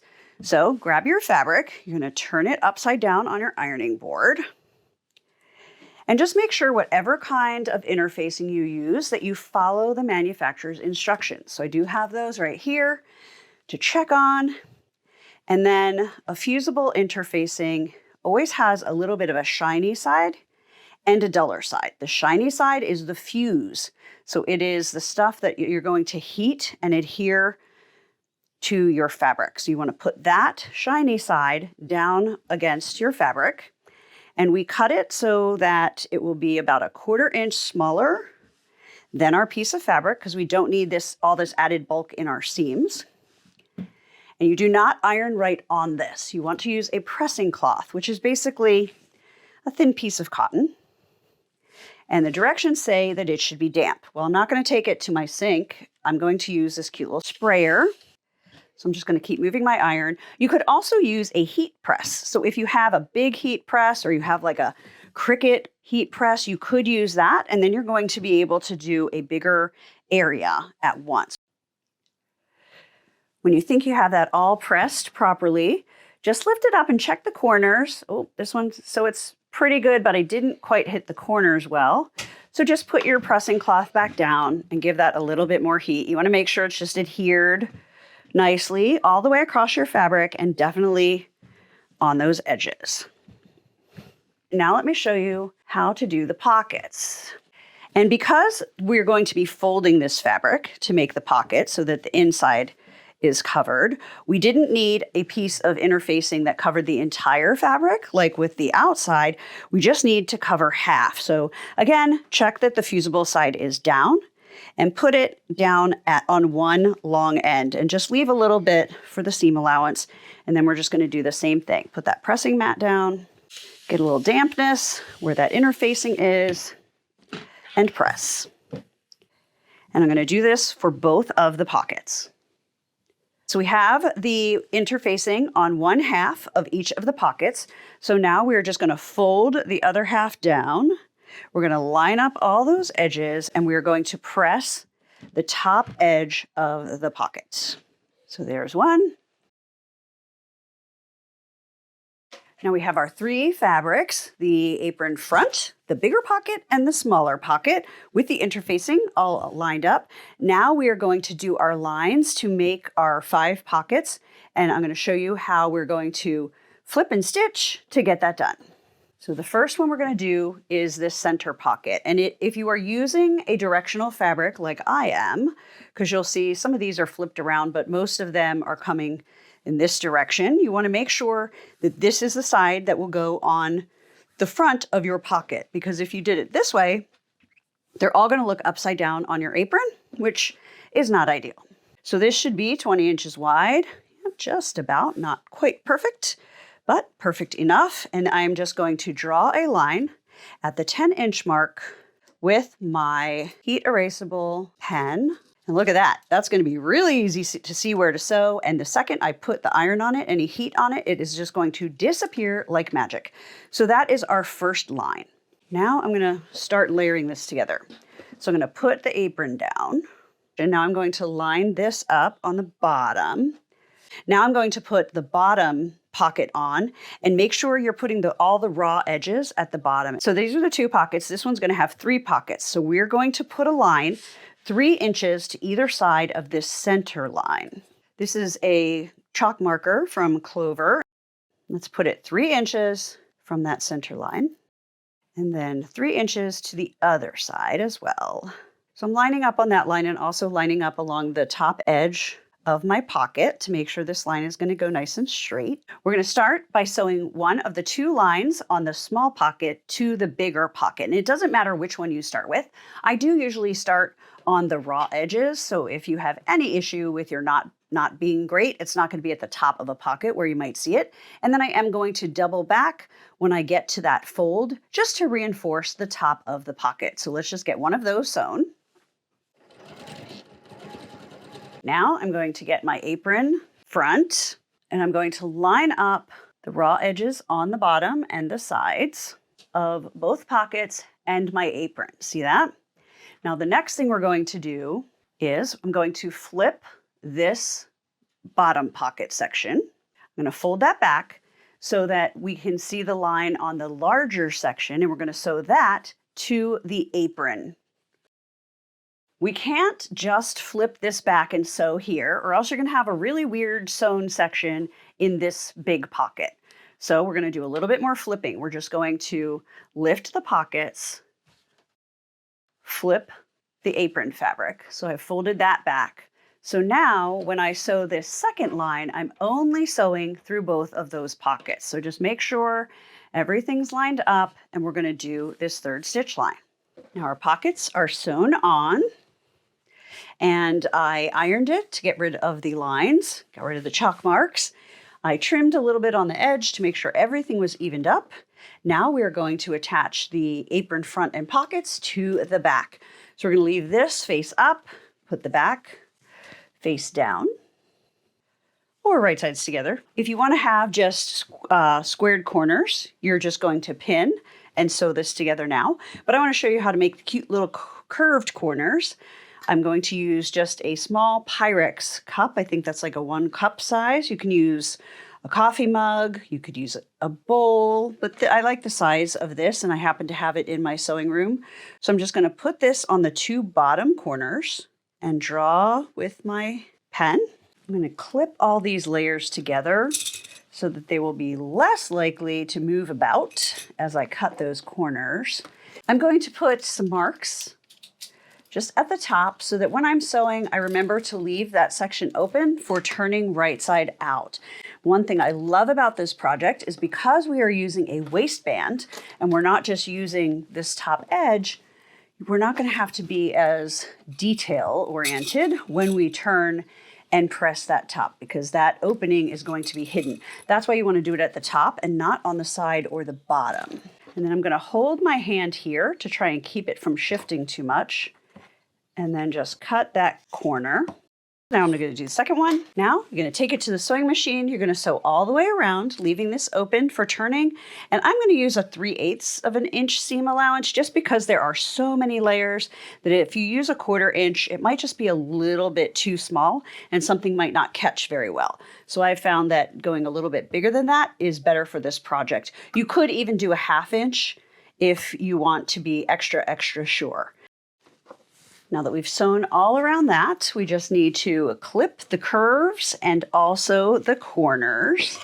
Because there is so much fabric here, I mean, look at that. I'm going to first trim this closer to the curve, so there's just less bulk sitting in there when it's turned. And then I'm going to do a bunch of little cuts. Now, normally I like to use pinking shears for this, but I tried that on the last one, and I'll show you in a second. It doesn't work super well.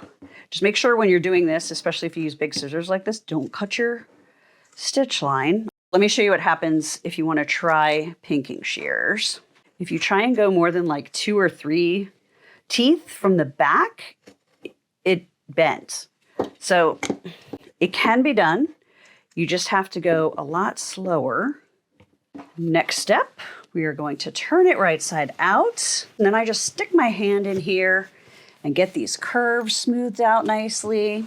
So now I'm just going to take it to the ironing board and I'm going to press it, and you'll see it naturally just wants to lay like that, because these 3 pieces with all that interfacing are a lot thicker than this one back piece. So you do want to make sure when you're pressing that you get that folded over, because you just want the bottom of your pocket and not part of the back of your apron showing. Now that I have this nicely pressed, I'm going to edge stitch all the way around the entire apron, about 1/8 of an inch from the edge. And I've decided to use black thread on the top and a tan bobbin so it won't show as much on the back of the apron. Now that we have this all sewn together, we just need to do the sashes and the waistband. So I brought out my Skinny Mini mannequin to show you how to measure either whoever your apron is going to be for or for yourself so that you can make it super cute and have the sashes wrap around and tie in the front because you might need bigger than the basic with the fabric. I do, so don't feel bad if you do. So we're going to pretend this apron is too big for her. We're going to pretend that it is this wide, okay? And she's going to have, stop tipping. She's going to have it sit right about here on her hips. So what you're going to do is you're going to measure from here all the way around to the center, okay? So I'm going to grab my tape measure and I'm going to put it right on the hip where the apron ended on the one side.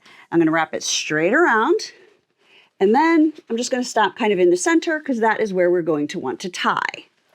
So I'm going to take that measurement, 27, oh, she is skinny, 27, and then I'm going to add 10 to 12 inches, depending on how much longer you want your sash to be. For the sashes, you're just going to take these long pieces or the pieces that you piece together, 4 inches by whatever you need.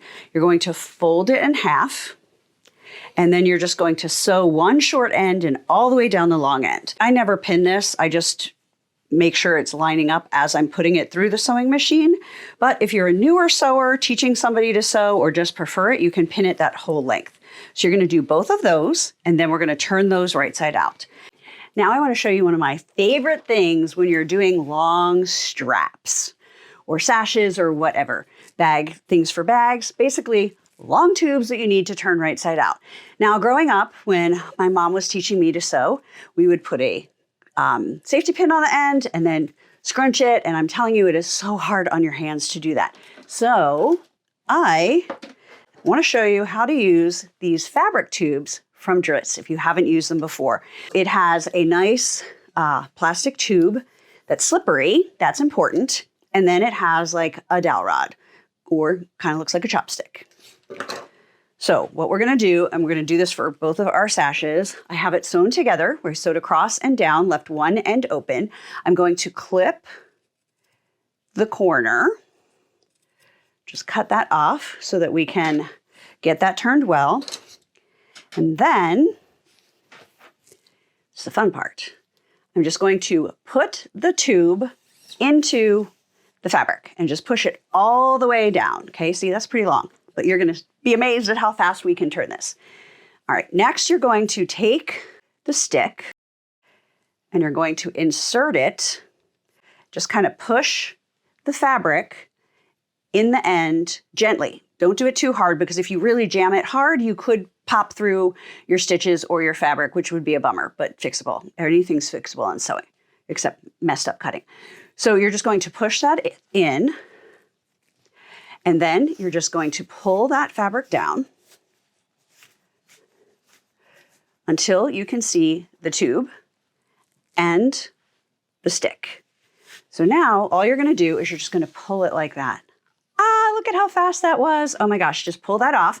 Now don't take the stick out yet because what you want to do is you want to take the stick and gently push out those corners and then you're good to go. Now all you have to do is go to the ironing board and pull that seam out and make it nice and straight and flat. I wish there was a tool that did that as quickly as this turns this thing.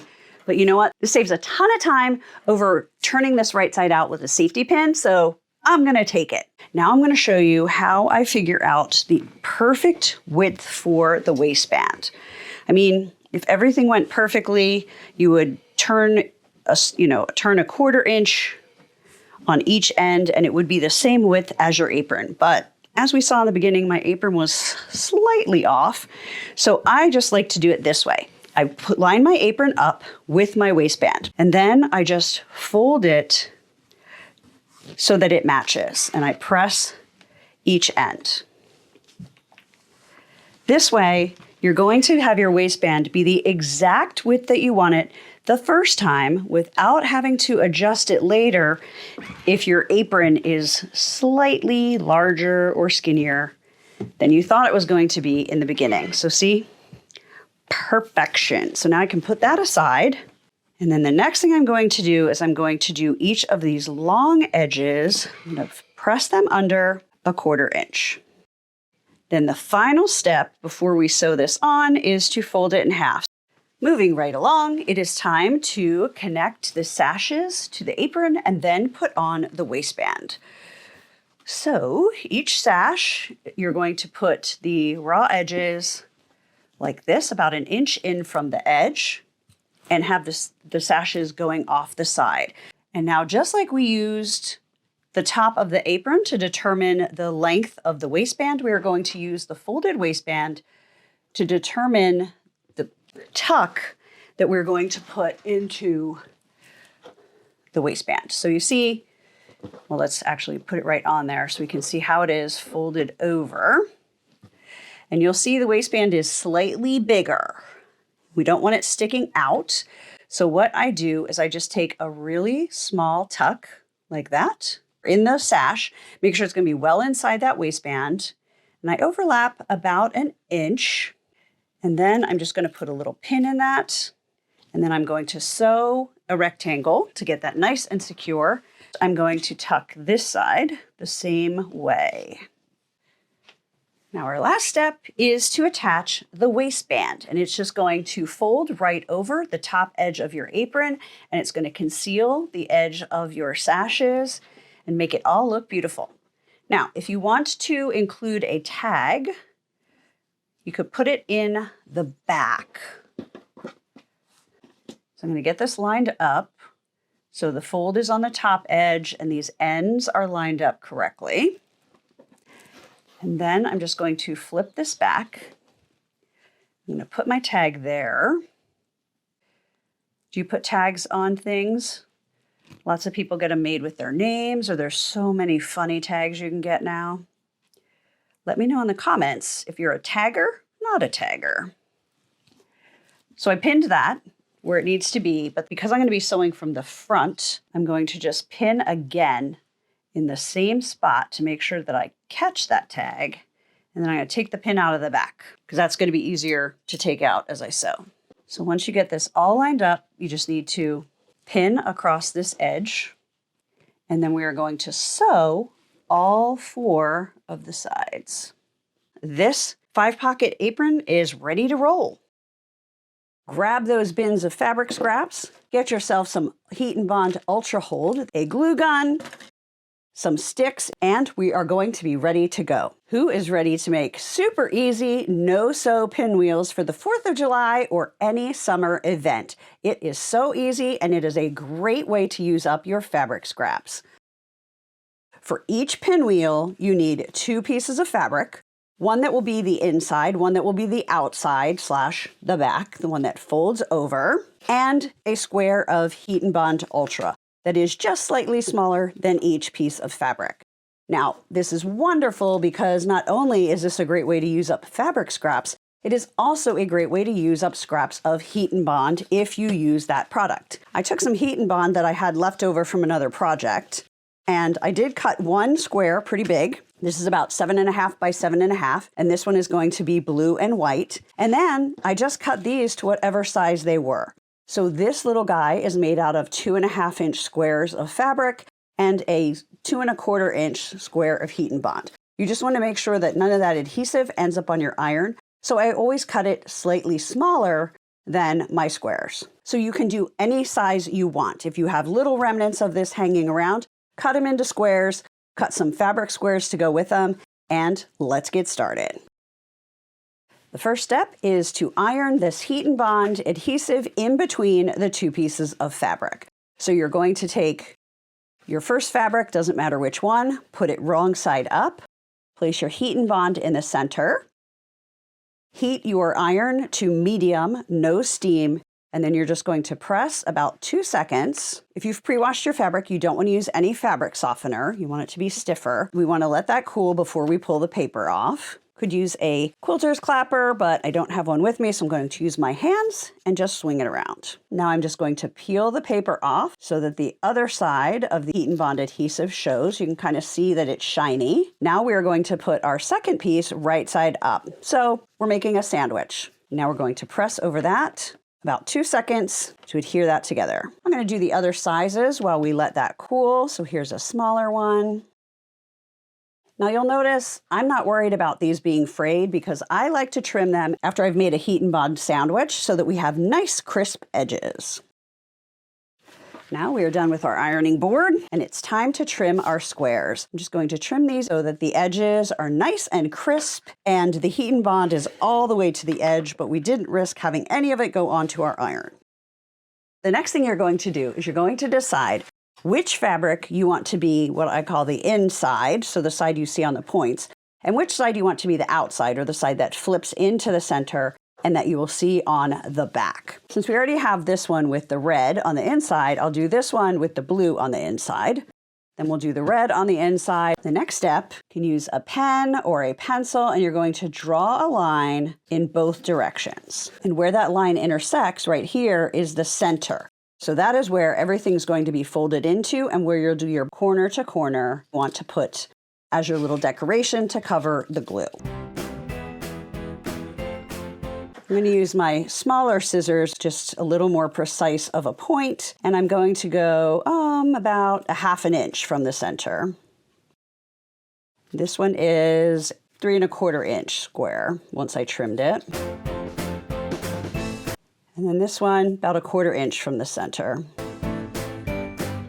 Okay, now it is time to glue. And I like to use tweezers, or you could use the end of a skewer or a dowel rod that you're going to use to press each of these down instead of using my finger. It's going to make it hold a little bit better, and then you're also not going to burn your fingers by getting hot glue on there. Once your glue gun is heated up, you're going to take it and you're just going to put a little dot of glue in the center, and then you're going to fold one of these points up and bring it in. Then I'm going to use the tweezers to push down until that glue hardens. If you put your finger on it, you're going to get a lot of hot glue on your finger, and it's going to also make it a little bit messier.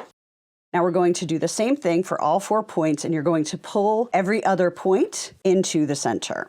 You do need to hold that down long enough for the hot glue to set.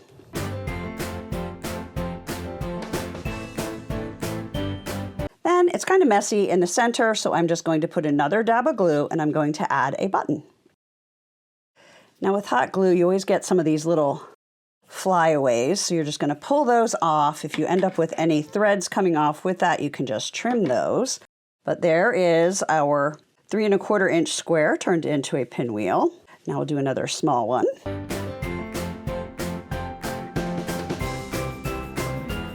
Then you can just decide what you want to glue them to.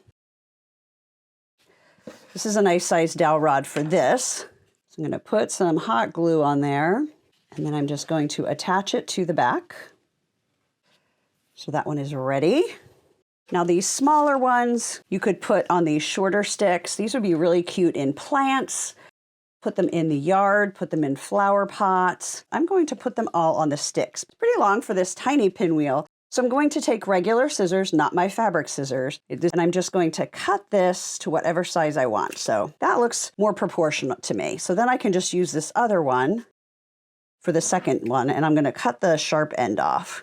And you can decide how you want the stick to come out. You'll see this one is parallel to the line of the pinwheel, and this one is coming out basically in the center of the fold. So it looks like the wind has taken this one a little bit differently than this one. This one's actually a little bit floppy. Well, I guess 7 1/2 is too long for the Heat and Bond. You would need to use something stronger. All right, so with the Heat and Bond Ultra, I wouldn't use a square that is larger than 5 to 5 1/2 inches so that it is going to hold its shape when you lift it. Isn't that fun? So quick and easy. Now I just need to decide where I'm going to put them. Be sure to subscribe to my channel for more fun sewing, quilting, and no-sew fabric projects. Hello, today we are going to make bean bags. When my son was little, I used to love planning his birthday parties. I was one of those crazy moms that had it at our house, and one of my go-to games was bean bags. And he got new bean bags every year because that had to go with the theme too. Bean bags are great for parties. They could be great for school parties. You just to play and have fun. Something for the kids to do while you're camping, something for the whole family to do while you're camping. So many ways to use this quick and easy sewing project. And I have done a lot of the work for you. First, I want to tell you there's a wide variety of prices when it comes to beans and different sizes. So you want to get dry beans. You can get a little bag of beans. These are kidney beans. Or you can go big and get 8 pounds of beans. My son is 31, and I couldn't remember how big the bean bags were that I used to make for him. So I became Goldilocks and the bean bags. Depending on the size of the square that you make will depend on how many beans you need. This 5.5 by 5.5 inch square, or if you have some 5 by 5 pre-cut scraps, it's going to be about this size. You can use these too. This is going to need a cup of beans. This teeny tiny size is going to need a 1/4 cup of beans, which apparently is what they consider a serving of beans on the back of all of these dry bean bags. And then the size that I am going to recommend you do is the 4.5 by 4.5, which will need a 1/2 cup of beans. If you get a pound, this says 10 servings, that's a 1/4 cup. We need a 1/2 cup, so we can make about 5 bean bags from a pound of beans. That might be good. Now let's look at my big bag. 8 pounds of pinto beans has 103 1/4 cup servings. So I can make about 50 bean bags with this. So you would definitely want to do this if you're doing this for like a community event, or you want to give bean bags as a party favor, or you want to sell them, whatever. That's when you're going to need this big bag. I'm not exactly sure why I need this big bag, except to show it to you now. Now that we have all of those sizes out of the way, let me show you how quick and easy these are to make. Let's start with our supplies. We obviously need beans of some sort. I'm going to be using a measuring cup. I'm going to be doing the 4.5 by 4.5 inch squares, which will need about a 1/2 cup of beans. Now, I can tell you from experience, you do not want to try and pour the beans from this bag into the fabric bag without using a funnel, or they will be everywhere. Guess how I know?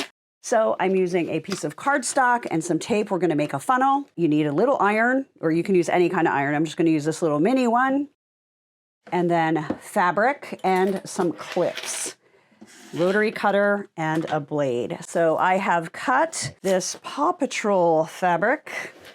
I'm making these for my great nephew. He is a huge fan of this show right now. So it's 4.5 inches wide. I'm just going to cut as many 4.5 inch squares as I can, and I will start by just cutting off those selvages on the end. All right, I have this folded in half, so that's 1 bean bag, 2 bean bags, 3 bean bags, 4 bean bags, and not quite 5 bean bags. Yeah, that's too small. We'll keep that for something else. Now, if you wanted to fussy cut these, you obviously could. You would need more fabric to get as many. But what I would do if I was going to fussy cut them, this is a 4.5 inch square, so it's exactly the size that I need. And I love it because the blue, it shows you exactly where your seam allowance is. Put him right in the center.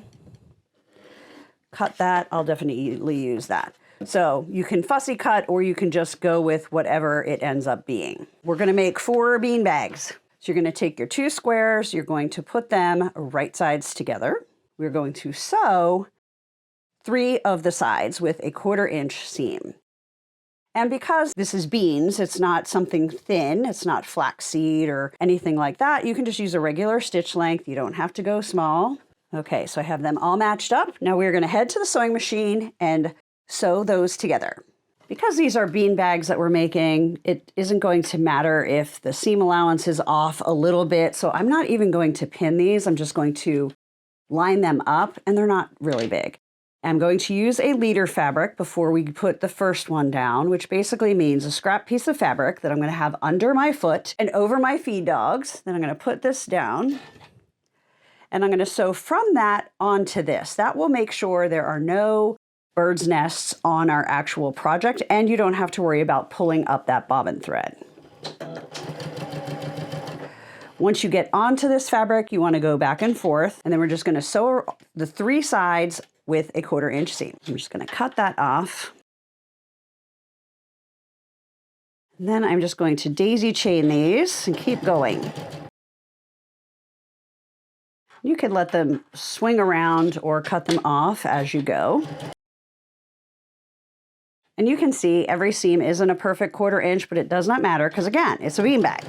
Now that all 4 of these are sewn together, we are going to clip the corners on those bottom corners where we sewed. And I don't like to cut straight across like that. It's hard to see the thread, sorry, it matches. Because then you still have all of this fabric that needs to go inside. So I like to cut at more of an angle and do 2 clips, making sure you don't snip the stitching. I'm just gonna snip the corners on all 4.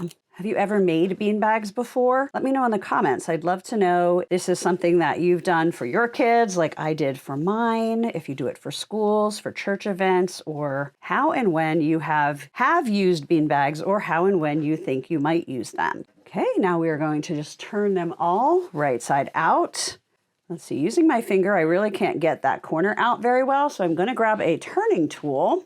You can use the tip of a pencil if it's not sharp. You can use a chopstick, just something that you can very gently push that corner out. You don't want to do it hard because you don't want to come through that stitching. So I'm just using this. It has a nice blunt edge, but it does the job. These could be a really cute gift. If you're having a family barbecue, you could make 3 or 4 in different fabrics for each child so that they know which is theirs. They can have little contests, kind of like horseshoes, but no big pieces of metal getting thrown around. Just some fun bean bags. And you can throw these into anything. You can use bowls, you can use buckets. You could put hula hoops out on the lawn and you just have to get it into the hula hoop. You could put chalk marks on a driveway and try and aim for a certain spot. Now I'm just going to do a really quick press. Pressing this doesn't need to be super precise because it's going to be full of beans. But the main thing and the main trick is you want to fold this under and press it before you add your beans. So the best way to do that is to take the seam and fold that down first. So fold both of the seams down, and then when you pull like that, the rest is just going to fall into place. And that is going to have these edges held out better than if you tried to start folding on the inside. Hopefully that makes sense. All right, so we're gonna prep all 4 of these. If you were to buy the 1-pound bag for $1 at Walmart, each bean bag is going to be about 17 cents in beans. And then your fabric scraps and your time to sew squares together, press and sew this shut. This would be an amazing project if you're looking for things to sew and sell. You can use your scraps of fabric. You can really just whip up a bunch of these all at once, and you can get your pinto beans quite inexpensively if you buy 8 pounds or even go get a Costco size. This would also be a great project to use if you're teaching kids to sew, because it's all straight stitching and then it's something fun that they can go home with. We're done with the iron. So now we need to make our funnel. You can use regular paper, but if you have a little bit thicker, I would recommend that. So we want to make a funnel that's big enough that it's going to be fast and easy, but also make sure that it goes in. So I'm going to leave like 1 inch on either side to make sure it has room to open up. I'm going to test that before I put the tape on. So can I get my fabric on there? Yes, that fits really nicely.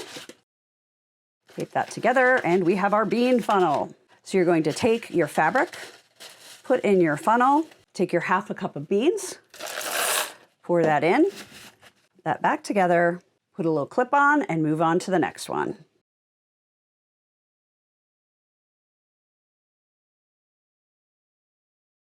Now, if you're doing this with kids, I would put more than 1 clip. I just know that I'm going to be able to hold these closed well as I take them to the sewing machine. If you're newer or you're nervous or you're working with kids, definitely do 2 or 3. So now we got to go back to the sewing machine. Now you want to make sure you keep these edges together and the beans away from where your presser's foot is going to be. So kind of push to keep the beans over here so that's nice and flat. I'm going to use my leader fabric again. And I am using a thread that matches so that it's not going to really show up on the fabric. It made it a little harder for you to see when I was cutting the corners because I had already put that in. Again, just make sure you are holding those beans back away. And when you're sewing these shut, you just want to make sure you're sewing and catching this folded part. You don't want to sew under here and then have that flapping out. One thing I love about bean bags is they're quick and easy and they're not an exact science like some other projects. Then you're just going to cut them apart and cut any of that extra thread off that's in between each bean bag. Now we have 4 bean bags and it is time to go have some fun.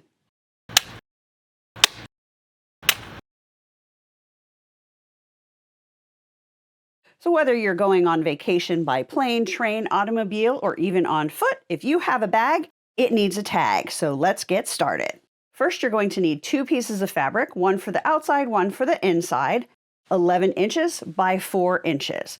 Then you're going to need a piece that is 1.5 inches by 11 inches for the loop, then 1.5 inches by 18 inches. That is going to be the part that binds the vinyl to make the little pocket so you can put your information in there. Now let's talk about the clear plastic. I have 3 ideas of how you can make those. This one was actually made by taking a photo size laminating pouch, laminating it with nothing inside, and then cutting it to size. I was able to get 2 pieces, 4 inches by 3 inches, out of the one pouch. In this tutorial, I'm going to try my second idea, which is to use a page protector. Trying to look for ideas that you're going to have around the house. The third idea is if you like to sew with vinyl, maybe you've made some vinyl pouches, you can cut that into the shape as well. Then you're going to need either medium weight interfacing or 2 pieces of lightweight interfacing. Sometimes I feel like one of those shows where they're like, hey, let's just see what you have in your cabinet and we're going to make a meal. That's what I did with this luggage tag. I didn't have medium weight, but I had the easy shaper interfacing. So I simply put it on the back of the exterior and the interior fabrics. And I have already done that. Whatever you use, just follow the manufacturer's instructions. You're going to cut it the same size, 11 by 4. Get that ironed on so you are ready to go. Clips, you're going to want some leader fabrics. It's going to make sewing so much easier. And basically leader fabrics are just little folded piece of fabric that helps you get everything the same level. I'm also going to be using the quilter's clapper. If you have a bias tape maker, grab the number 18.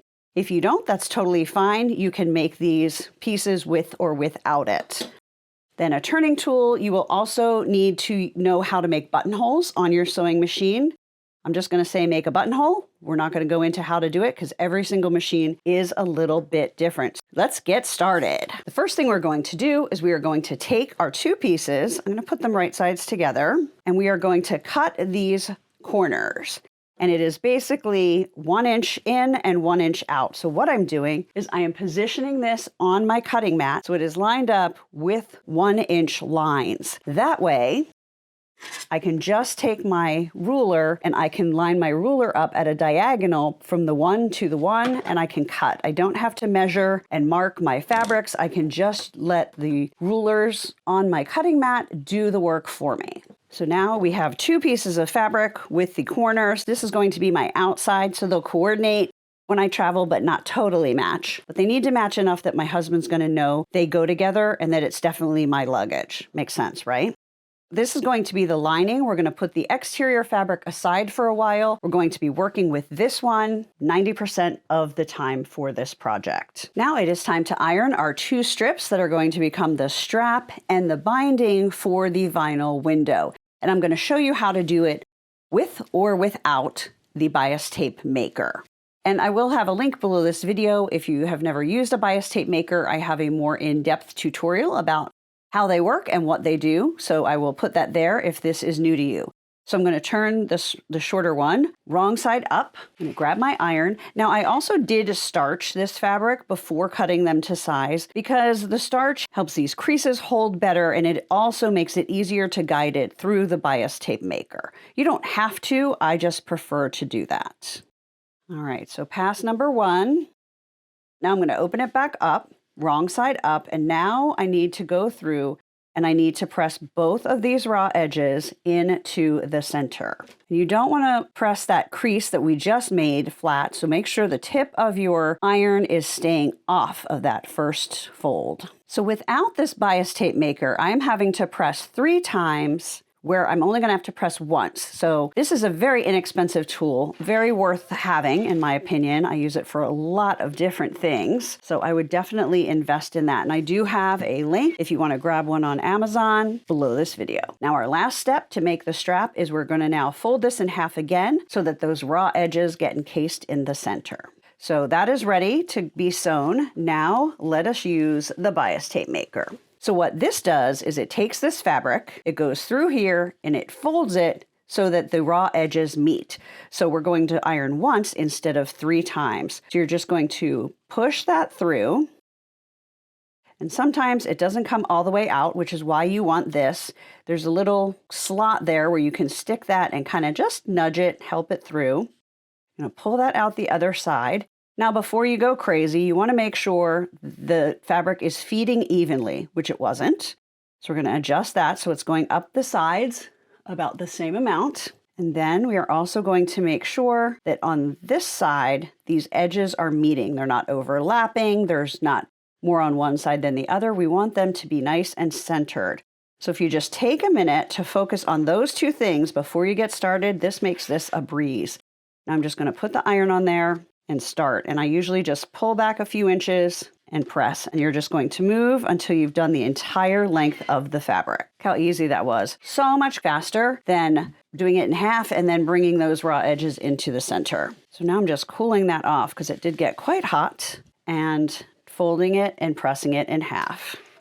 Now we're ready to head to the machine. Now we are going to take this small piece, which is going to become our strap, and we're just going to sew this open edge closed so that it stays flat and those raw edges stay on the inside.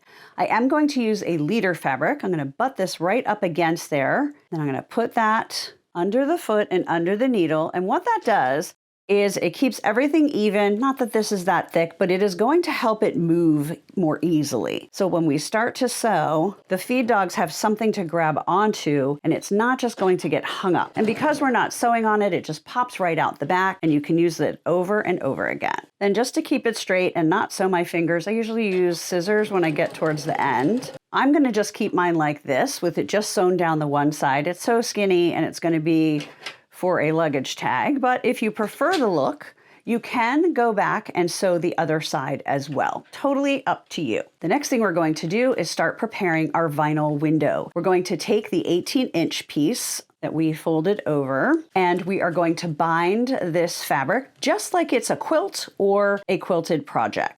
I'm going to start on a long side towards the bottom. I'm going to stop when I'm 1/4 inch from the edge of the vinyl, and I'm going to knot my thread. Now, I've seen this done both ways, where you put the binding around the vinyl first, or you put it around when it is on the luggage tag. I've done it both ways, and I've decided I like this way better. Then you have more control about where it is going to be placed on your luggage tag. I did one that was too far to the side, and it was all messed up. So now I'm going to turn this, I'm going to open that up, and I'm going to put the vinyl right along that fold that down, push this side in, this side down, and you have a cute mitered corner. I'm going to do the same thing on all 4 corners. If you need to hold that corner with your scissors while you get it under the sewing machine, that's fine. And then make sure you're keeping your vinyl right tucked up into that crease. Now I'm just going to get this one started, and then we need to get ready to be at the very end. So it's going to overlap down here. So I'm just going to cut beyond where it overlaps. And then I'm just going to fold that up. I'm going to clip that in place. So now we have a little bound piece of plastic. And now it is time to put it onto the lining of the luggage tag holder. Now we have the page protector rectangle that's going to hold our information all bound, have a little bit of extra. I'm going to throw that away. And then we also have our strap that we sewed shut. So the first thing we're going to do is we're going to match those raw edges And I'm going to clip them here, centered on one end of the lining. Now the next thing we're going to do is we are going to clip the vinyl pouch onto the lining. And I have these cuts lined up against that line again. And we want the edge of the pocket to be about at that line.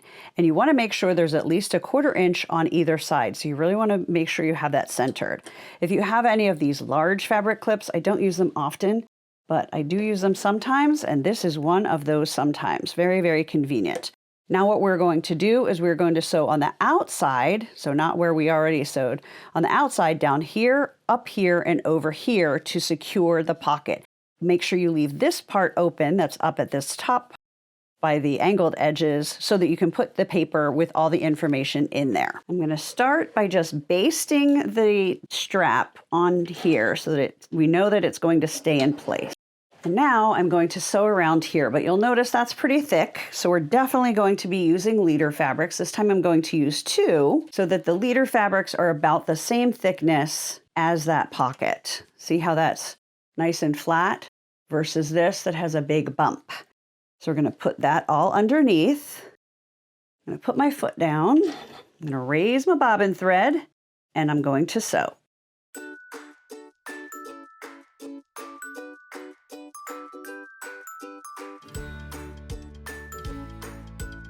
Oh shoot, I didn't pay good attention. I really wanted where it came together to be down here on the bottom of it, but since it's all going to be folded and it'll only be looked at if there's a problem, I guess it'll be okay.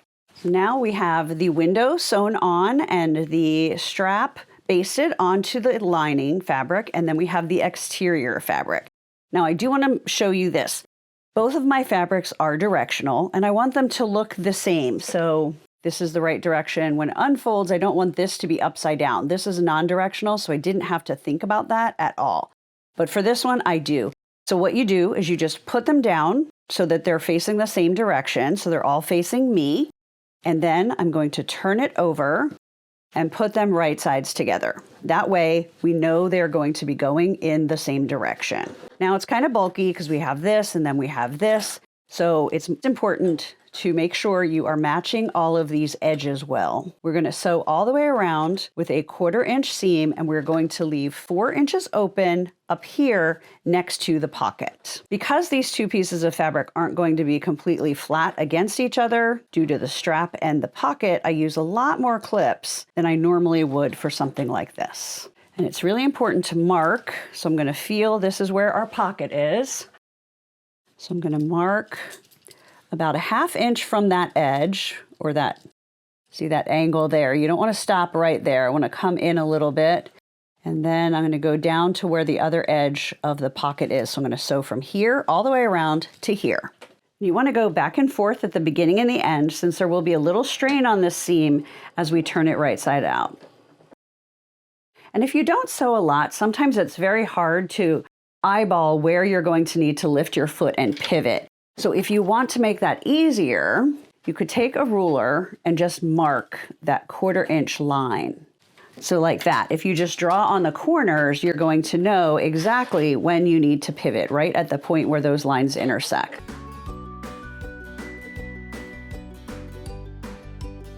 Now we're going to carefully turn this right side out, trying not to bend that plastic too much because it will crease a little bit as it gets bent, see? But that's okay. Do your best and always remember that it's going to be on the inside. The plastic is not like the prime focus of this project. Pull on the strap to get that out. And now we need to use the turning tool to get these turned nicely so that you can see the angles there. Well, let's see how this works because I skipped a step. I forgot to clip the corners. Clip your corners. It's working better than I expected. I don't want to turn it inside out again because I don't want that to wrinkle any more than it already has. Now I'm going to take it to the ironing board and I'm going to press this and make sure these seams are out. They're not tucked in. And then also make sure you do not iron on top of the plastic. So the iron needs to go around the edges as you press because you don't want to melt that and ruin your tag and ruin your iron. Let's talk about thread really quickly. I've been using gold to go with the strap and the binding. And on this one, I used gold, and then when I sewed around the edges, I changed the bobbin to navy because I just didn't want the stitching to really be part of it. I just wanted it to blend in with the fabric. Now, because this one is blue and blue, I changed both the top and the bobbin threads to navy. I'm going to use my leader fabrics again. And you definitely want to pull up your bobbin thread so that you don't have any kind of a bird's nest knot, because both sides of this stitching are going to show on your finished luggage tag. Pull up the thread, you hold them both, and then you either knot or go forward and back to knot while holding those threads. And then just take another stitch or two so that your machine isn't going to mistakenly pull that down and create a mess. And we're going to stitch all the way around. It's sometimes a little hard when you're stitching by the pocket because it's so close to the edge that it wants to push your foot off. So just go slowly and make sure your needle stays on the fabric and doesn't jump off. Go back and forth twice over where the strap connects because sometimes there's a little bit of pressure and we don't want our luggage tag falling apart when it is being handled by the airport.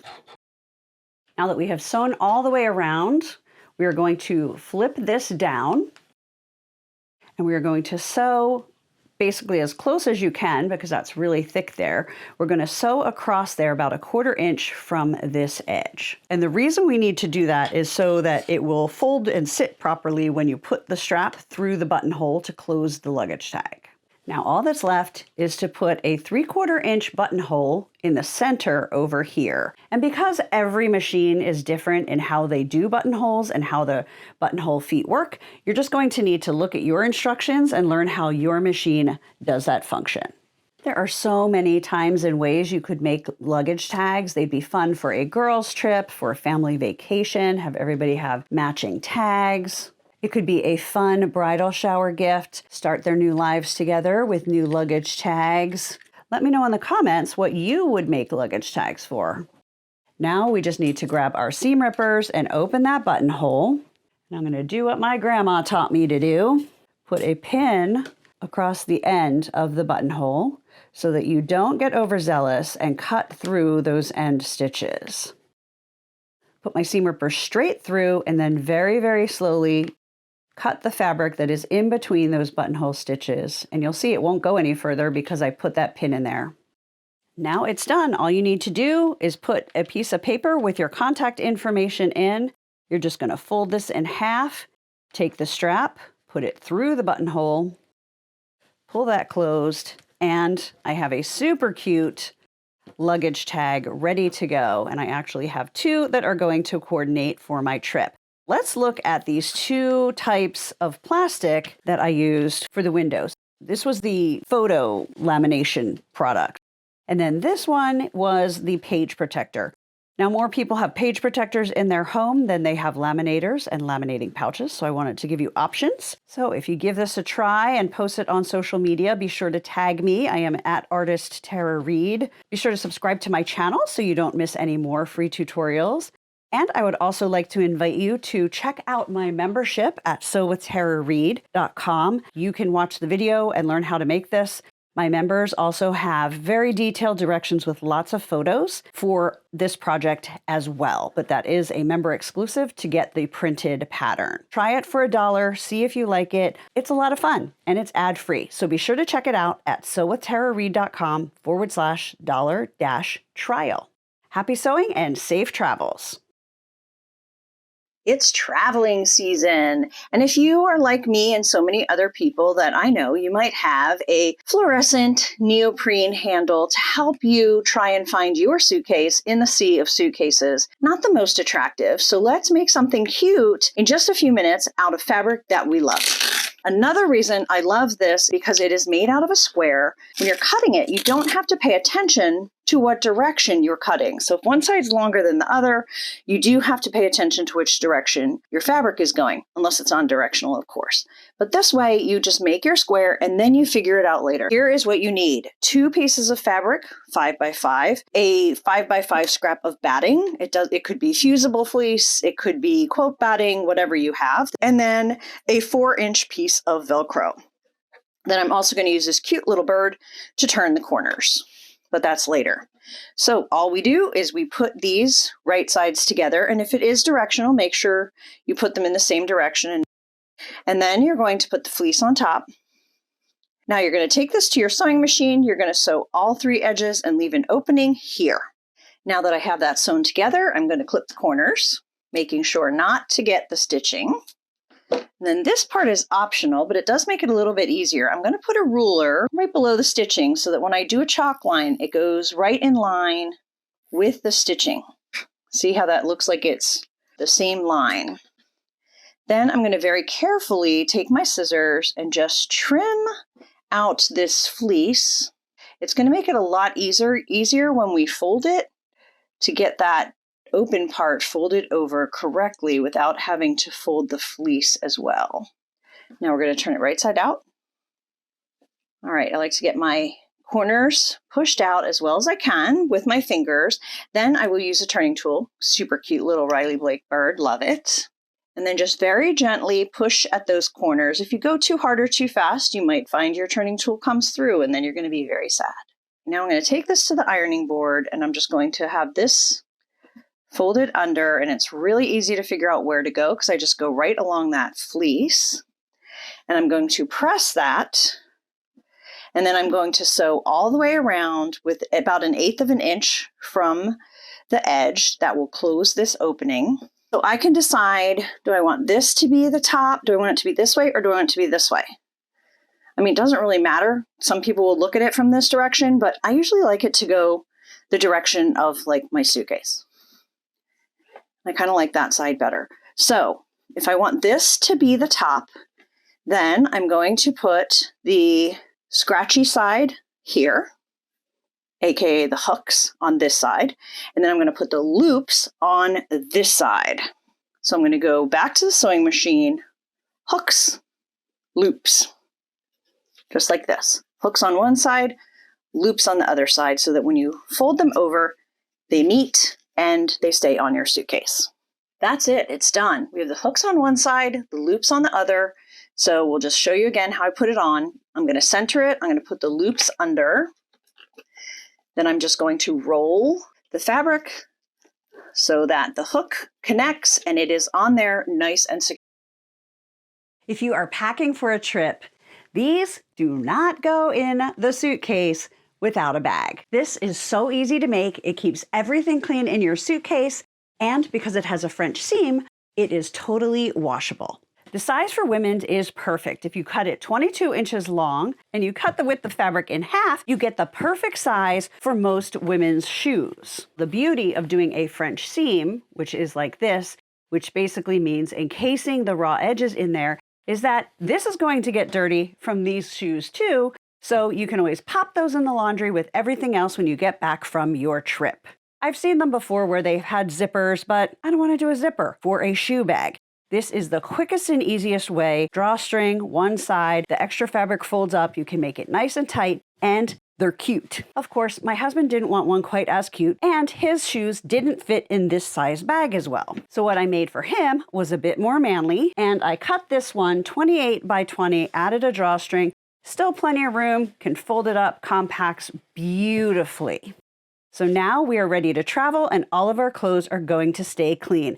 So let's talk about what you need to make some for yourself. I'm going to make another men's size bag because I have made more for myself than I made for my husband, I will admit. So this piece of fabric is 28 inches by 20 inches high. The other thing we're going to need is a cord. I like to use this paracord, which melts. So I'm also going to use a lighter to melt the ends once we get it all together. Safety pin to put that string through. Otherwise, all we need is our sewing machine and iron. These things whip up in no time flat. The first thing we're going to do is we are going to match the ends.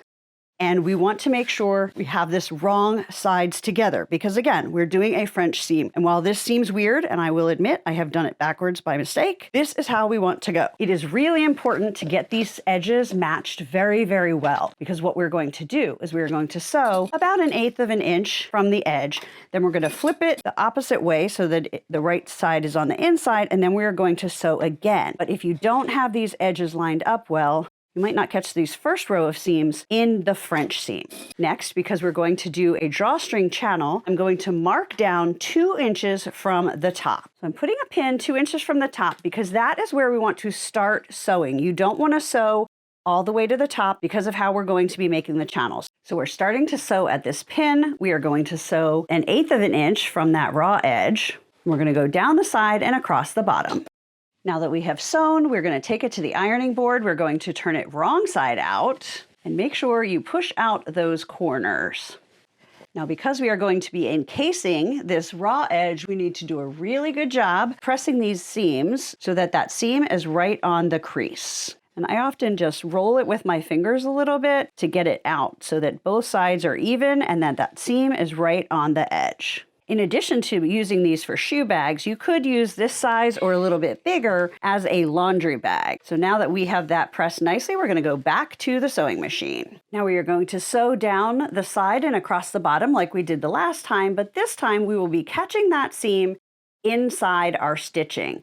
So you want to go a little more than 1/4 inch from the edge. You can go 3/8 of an inch or just kind of wing it. You can feel with your finger where that other seam is. We just need to make sure it is on the right-hand side of our needle. Start where you started sewing before, not all the way at the top. We need that top section to make our drawstring channel.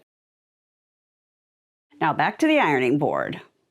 Our next step is to make the channel to put the drawstring through, which is going to require folding it down once and twice so that we can sew. But we don't want this raw edge, so we need to work on that first. So what you're going to do is you're going to take your scissors and you're going to trim to the stitch line just above the stitch line. Does that make sense? So that you're creating these 2 flaps like that. So before we fold this down, we are going to fold these over twice, very thin, and press them. And then I'm just going to quickly jump to the sewing machine and sew straight down there and straight down there. Since I think you know how to sew straight, I'm just going to go do that, and it's going to be presto changeo, done. And then I will be back to the ironing board to show you how I use this hot ruler to make turning things down evenly a breeze. So like magic, I just sewed down there so that this is going to be a nice finished edge as well. And our safety pin won't get caught when we put the drawstring through.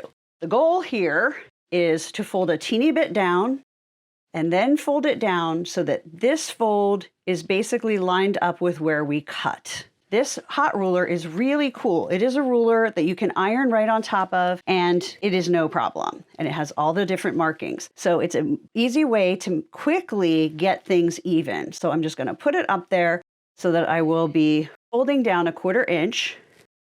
And I can just do this and glide my iron right on there. Then I'm going to grab my quilter's clapper, press down. That takes some of the heat out of the fabric, and it also makes that seam a little bit sharper. It isn't quite as sharp as if you just folded it down because of the slight thickness of the ruler. So I usually just go back over it one more time. Now I'm going to flip it over and do the same thing on the other side, and then all we have to deal with is the fold. When you do the second side, you want to make sure you keep the first side folded down so that you're not unpressing it. And then with these 2 sides pressed so nicely, you can just kind of pull it like that, and that fold is going to work and be the correct length. If you need to nudge it a little bit, do that. And now we just need to bring it down to here. So I'm going to use this more as a guide than to flip it over. I'm going to put this lined up with where we want it to end. And then I'm just going to fold down so that that first fold is right along my ruler. This is a handy tool that a lot of people don't know about or don't have. And once you get it, you're going to be like, wow, where have you been all my life? Please do not try this with an acrylic ruler because things will not go as well. And this is a hot ruler from Clover. Again, lining it up with that cut line with this side. Flip where it folds. Put it flat. Give that one more press. Now we're just going to sew right along that edge. We're in the home stretch. All we need to do is add our cord, and this shoe bag is ready to go. So we are going to turn it right side out. We have this beautiful French seam with all the edges encased. And sometimes you might have a few stray threads coming out. Here's one. Just grab it, don't pull too hard, and then just snip that off. Now we need to measure the drawstring. You can use any kind of material, of course. I'm going to use this paracord. I love using this for drawstring bags. So to figure out how long you need it to be, I just put it across and I add about 4 to 5 inches, and then I double that. Now, because this is nylon, if you just cut it, it will fray a bit. So my trick is you take a piece of painter's tape and you put it over the spot that you want to cut, so that when you cut it in half of it that you're going to be threading and using is going to be under the tape, and then the other half will be protected for putting that away and storing it until you use that again. Because this channel is wide enough, I'm going to use a quilting pen because it will be a little bit quicker to thread this through than using another one. And I'm just going to put the pin looped through like that. If you just put it through one way, this ends up folding back and it makes it a little bit harder. Then you're just going to put it in one end and keep going until it comes out the other end. Now, I have seen shoe bags that have a double drawstring. But to me, for something that's just keeping your shoes away from your clothes in your suitcase, I really don't think that that is necessary. That would require another whole row of French seam to sew. So I'm a big fan of just cutting a piece of fabric, folding it in half, and doing a single drawstring. This isn't a decorative project, but a practical one. All right, so now we have that coming back out. We can take our pin off. Then I just try and even up the ends. And while this is all flat, you want to tie this end in a knot. And it really doesn't need to be much further than where it goes in and out of the fabric. Like, you don't have to have this very long. You just want to make sure this is flat so it's open as wide as it will go. Now I'm just going to trim about a 1/2 inch to 1 inch from that knot. And here's what I'm talking about. This paracord, it very easily frays apart.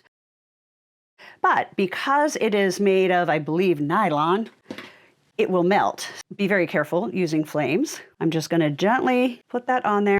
You can really see the black melting. You don't have to do it much. You don't want to do it long. The goal is not to catch this on fire, but just to melt the ends. Ooh, I can feel it sticky. When it dries, it'll harden, and then that is never going to fray. So now our shoe bag is done.